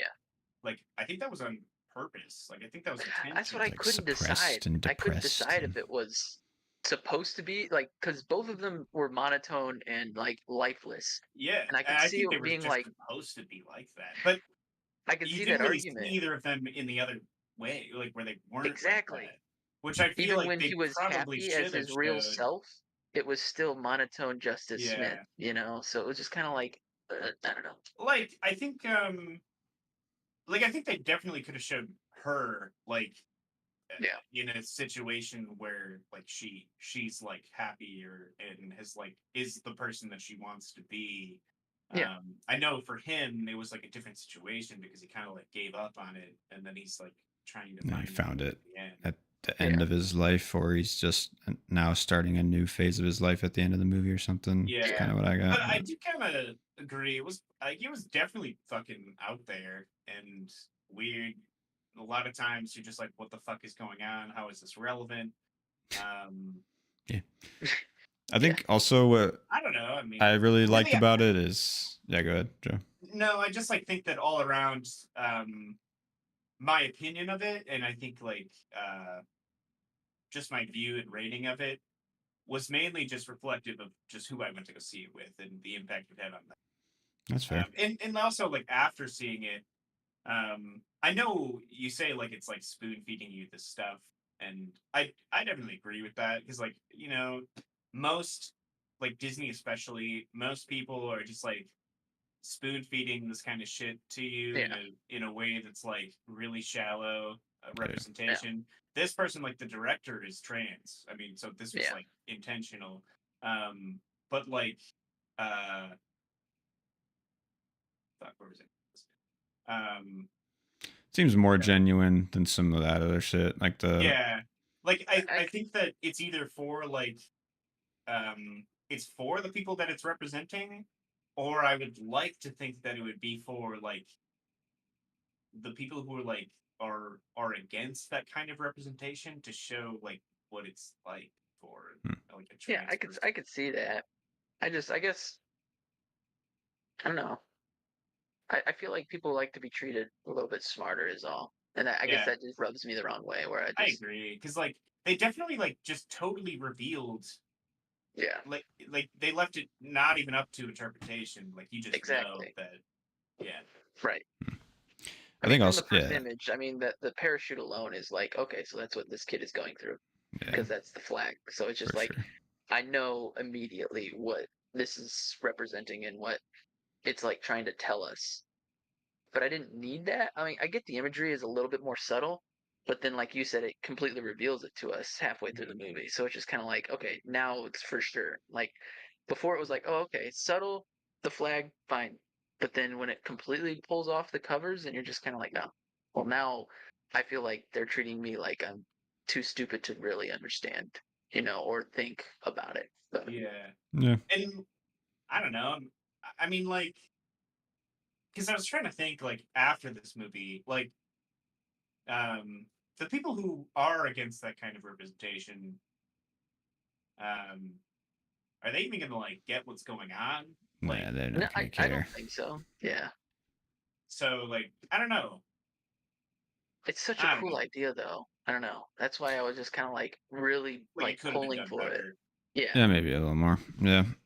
It was very interesting, and I think trailer's amazing. I think what I took out of it, more so on like the enjoyment or love side of it, is like I understood all the like gender dynamics that they were portraying, but behind that too is like a nostalgia thing, or like even just like a movie thing or like a TV thing, which like at a young age you like deflect your conflict in life and you absorb yourself into this like media. And then you watch it later and you're like, that's such shit. Like how it was like this special thing in that time, and like now it's not. And like that I really connected with those moments. How he like woke up and saw that the show is actually just dog shit. Yeah. Like I don't know. That part I did. I was like, see, there's potential here. There's like diamonds. It's a cool idea. This interesting story. It's just I don't know. Yeah. It's a bit it's a bit hard to access, and you got to be there for it. And the ending, I was like, man, that's gonna rub like 50% of the people wrong. Like, like I left and I'm like, wow, that was so fucking depressing at the end. Like, and it just like ends at a moment where you're like, that's it. Like, I don't know. It's hard to find that meaning. But it's cool. It's interesting enough. I think it's in like the upper half of my rankings so far.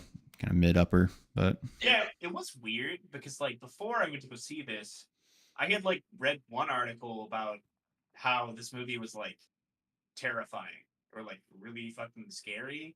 Yeah, like a horror movie or whatever. I wouldn't even really consider this a horror movie. Like, and just I agree. It's like a coming of age movie. Article that it was like the new Poltergeist or something like that, and I'm just like, how the fuck would somebody get that from this movie?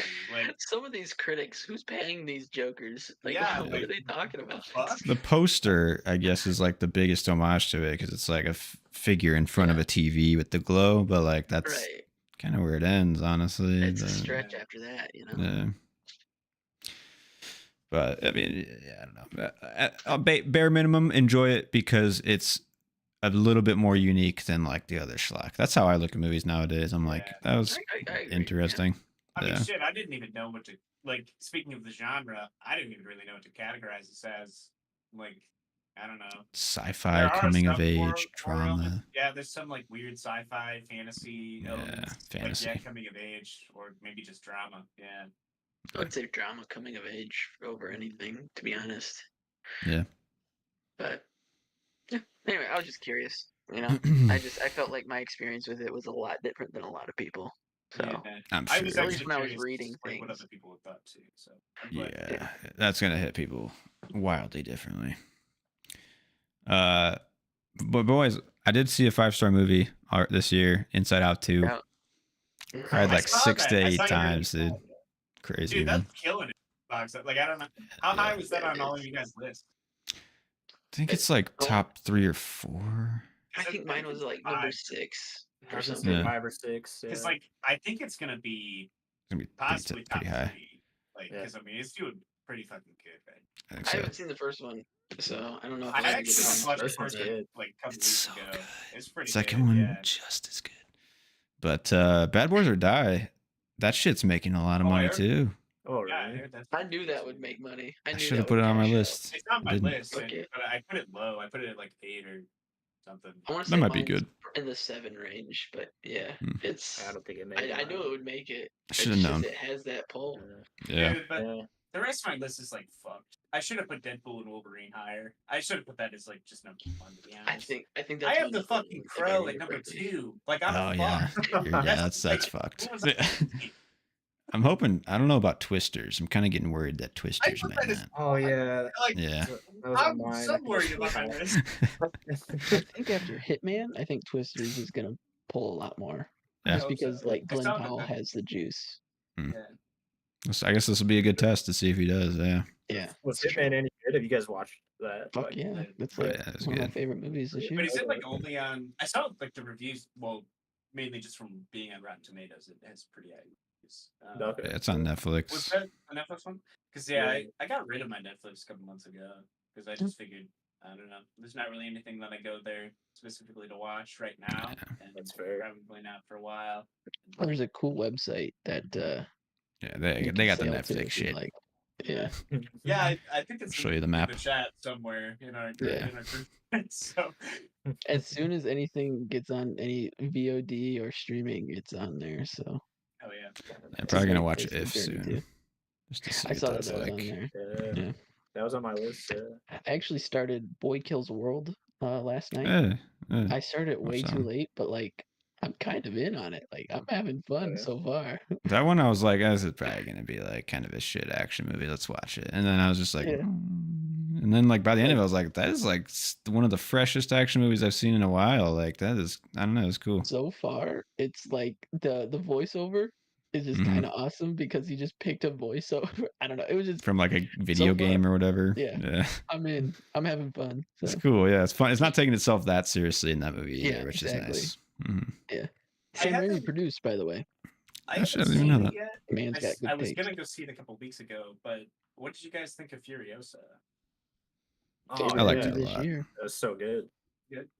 Yeah. Yeah. Fuck yeah. 'Cause, like, I mean, I've heard good things about it, and I wanted more. I want like more out of the Mad Max universe after seeing Furiosa. Yeah. Like, I was like, Yeah. make this a franchise. I'd be. I down. like on Yeah. Letterboxd. There's like it's called Mad Max, like the Wasteland or something like that.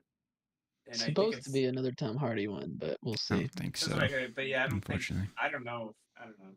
Yeah. But like, also, where do you guys think that Fury Road fits in, like, into the Mel Gibson movies? Fury Road's the best there is. Oh, I over mean, Mad like, Max. Like sorry, I just story-wise? mean, like, yeah, like timeline or story or yeah. I think it's supposed to be a different Max or something. I don't know. Yeah. It's so weird. The Mel Gibson ones, they're like, it's like old folk stories where it's just like there was this wanderer and his name was Max, and this was the story that happened in this part. Because you start when it's like at the beginning of the end of the world where it's still kind of like normal. Oh And the yeah, that second one first is one, just I kind don't of even like consider that as like I feel like the first one and the second one doesn't really make sense anyway. So like going from Thunderdome to Fury Road, I feel like probably George Miller doesn't even fucking know. Probably like there's no continuity. That don't matter. You're there to have a good fucking time. That's I guess all. like so. What I think though, because like at the beginning of Fury Road, he has the car. Right. But in Thunderdome, he no longer has the car. But I'm pretty sure he still has it at the end of Road Warrior. So like, I just assume that it probably takes place after Road Warrior. My canon is that it's a new Max. It's a reboot, obviously. About that too. And it's like Alex said, it's like a legend. Like this is the new legend of Max. You know, I've heard that like I don't know. There's like a theory that like one of the kids or something from fucking Thunderdome becomes becomes Tom Hardy. Pretty much, yeah. Which I don't know. I don't think anybody does. Yeah. George Even George. Other than that, I don't think I've been watching anything that like I don't know to talk about. I watched the new Planet of the Apes. I hope you guys all watched that. I did. I have not yet. I need to. I also rewatched all the other Planet of the Apes movies. Me too. Or at least like I rewatched the ones with Caesar and then the first original one. I didn't watch any of the other older ones. I watched all. All of the old ones. Yeah, I just not didn't great. want to put myself through that. Yeah, fun. They're the fine. first one was decent, but like, yeah. Other than that, I don't know. Did you watch the fucking Tim Burton one too?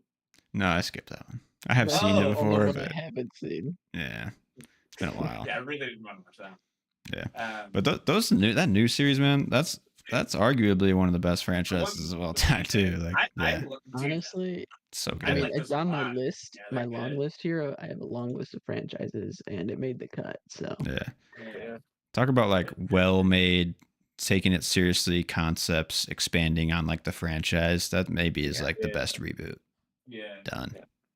Even this new one, I thought it was pretty good. Me too. I didn't think it was as good as the other ones, but I mean, it's pretty solid, and I feel like it's pretty solid for probably setting up another trilogy. So it seems like they're trying to do. Yeah, I thought the chick from The Witcher, I thought she actually did a pretty good job. I didn't even know she's in The Witcher, but yeah, she's fun. She's good. She's like I don't remember her name. She's like the kid. Yeah, I just want them to like fully reach the original Planet of the Apes. Now that I've watched it, because it starts in like this sci-fi zone, and they have never really gotten there yet. It's way in the future, though. Like it's like 10,000. It's like 3,000 or some shit. Yeah. Yeah, I don't know. It's like a long time. Then because you see it in the first movie with the fucking dates on the spacecraft. Yeah. And like it's so far in the future. Yeah. You think you could just do this trilogy or like the astronauts come back from a wormhole and it's 200 years or whatever it is that just passed? You think that could work? Or you got to jump like thousands? Like it's thousands. I think it could work. I think you can make it work with less. Interesting. Because they've already 3,978. Damn, I thought it was more than that. Yeah, I think like the ape world is already like overrun enough that you just need to build up the civilization of it a little more in like 100 to 200 years, and then you can see it good. I just want to see it. I just want to see it redone. Yeah, that's kind of what I was hoping they would do. Yeah, I feel like they, I don't know, are probably hinting at it with the end of this new one telescope thing. Definitely, that's what I was thinking too. They're like getting there. How they like shoehorned in. It's like in the first of the Caesar ones. James Franco's just like chilling at his house, and in the background, there's like it's on the news about some astronauts like leaving or something. They set it up. It's there. It's planted. Yeah. It's so easy to miss. Like it's just like a little blurb. Just in case it doesn't work out. Yeah, like okay, well we never planned on it, and then if it does work out, it was always there. It was there all along. Yeah. For the true fans. Right. Well. All right. Well, next week, what's the plan, boys? Malik? Yeah, I guess we should finish Malik. I'm sorry about this one, guys. Nah, we're almost done. I'll take full responsibility. How many you got left? Got 2 more. 2. Cool. And then I'm Double starting feature it. Denning. We were talking Linklater potentially. Oh, fuck, yeah. guys. Just changing on me. We always call audibles We towards did the end of bring the up- dive, right? Oh, fuck. All right, let me look this guy up. We did bring Richard up Linklater is the good. He's fun. It should be a fun dive. Yeah. That's I think Yeah. it would. Yeah. got variety. Yeah, will it? Yeah, I think so. You seen Dazed and You like Confused? Dazed and Confused? I do. Yeah. Yeah. There you go. Hitman. That's a Hitman at the banger. end, Just yeah. came out. Nice. School of Rock. Great fucking Yeah, movie. School of Rock. You have the Before trilogy. That'll be cool Yeah. to go I've through never those seen too. that. Yeah. I'm Yeah. excited Very about sorry. those. Boyhood. I really want to see that one. So What do you say, Joe? You're watching Fast Food Nation. Maybe. It's just I don't- on the list. I don't know. Yeah. I think it's like a real movie or it's like a drama. But I don't even know. Speaking of fast food, you guys see this was a while back, but the Super Size Me guy died. I did Yeah, see so- that. Oh no, I didn't see that. Yeah. Rip. And Donald Sutherland died yesterday. Oh fuck! I saw that Oh, too. really? Yeah, rest in peace. Wow. Okay. Yeah. Wait. So did you get what I meant about Not when I until sent you that said it. after the health inspector thing? Yeah. Did none of you got that? 'Cause, I got it that's after you said it. immediately What I thought of. After you said it, And I I'm- was like, oh, okay. You guys that just Oh, makes yeah. sense. disregarded, and I'm like, damn, I Yeah. don't want to just explain this. Like, they have to get it, right? Like, I totally forgot that's what and I was he like, this did. joke's too good. Like, It's I don't impressive know. that you remembered that's what he did. Yeah. Like, I if think that I just stuck like, with you, that I think speaks I to the just really- movie. I think like we just really talked about the fact that he was a fucking health inspector, that it was so weird and out there. Yeah. Well, I'm All gonna right. try to see the bike riders too this week before we. Oh, yeah. So, Oh yeah, see that too. too. I think Come on, Kinds so of just, like- Kindness is coming out too. it is. I was just looking at that. I want to see if it's playing anywhere near me. Of course not. Why would it play? Well, I swear to fuck. Anyway. Yeah, Fucking but the Texas. Bike Riders is playing near me, so I will Yeah. be seeing that.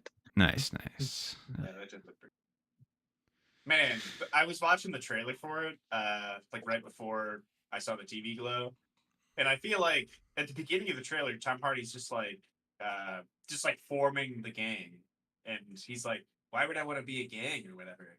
And then like flash like 10 seconds into the trailer, and Austin Butler or whatever is like beating the shit out of some dude. Tom Hardy's Well, beating the shit out yeah. of some dude, and he's like, just like, why did you do that or whatever? And he's like, because I gotta protect my family or gang or whatever. And I'm just like, Just wow, gonna it's be really, Men fucking- being dudes. I don't know, just went a lot in like 10 seconds. You went from Yeah. like, why would I want a gang to these guys are basically my family. Like, All right. Family. Suicide Squad all over again. What are we? Some But kind of bike riders? that's my final note. All right. All right. boys. I got to sign off, boys. Good talks, though. Yeah, gotta get up. Yeah. Good talks. Get that Yeah. studio thing ironed out. Yeah. Yeah. I think Maybe that'd be like fun 2 to do. weeks or something. So we can kind of like take some Yeah. time and do some picks or Yeah. whatever, get some stuff ready. Cool. I'll lay it down and yeah. Go from there. Awesome. Later, boys. Yeah, peace. Yeah. Peace out. Take it easy.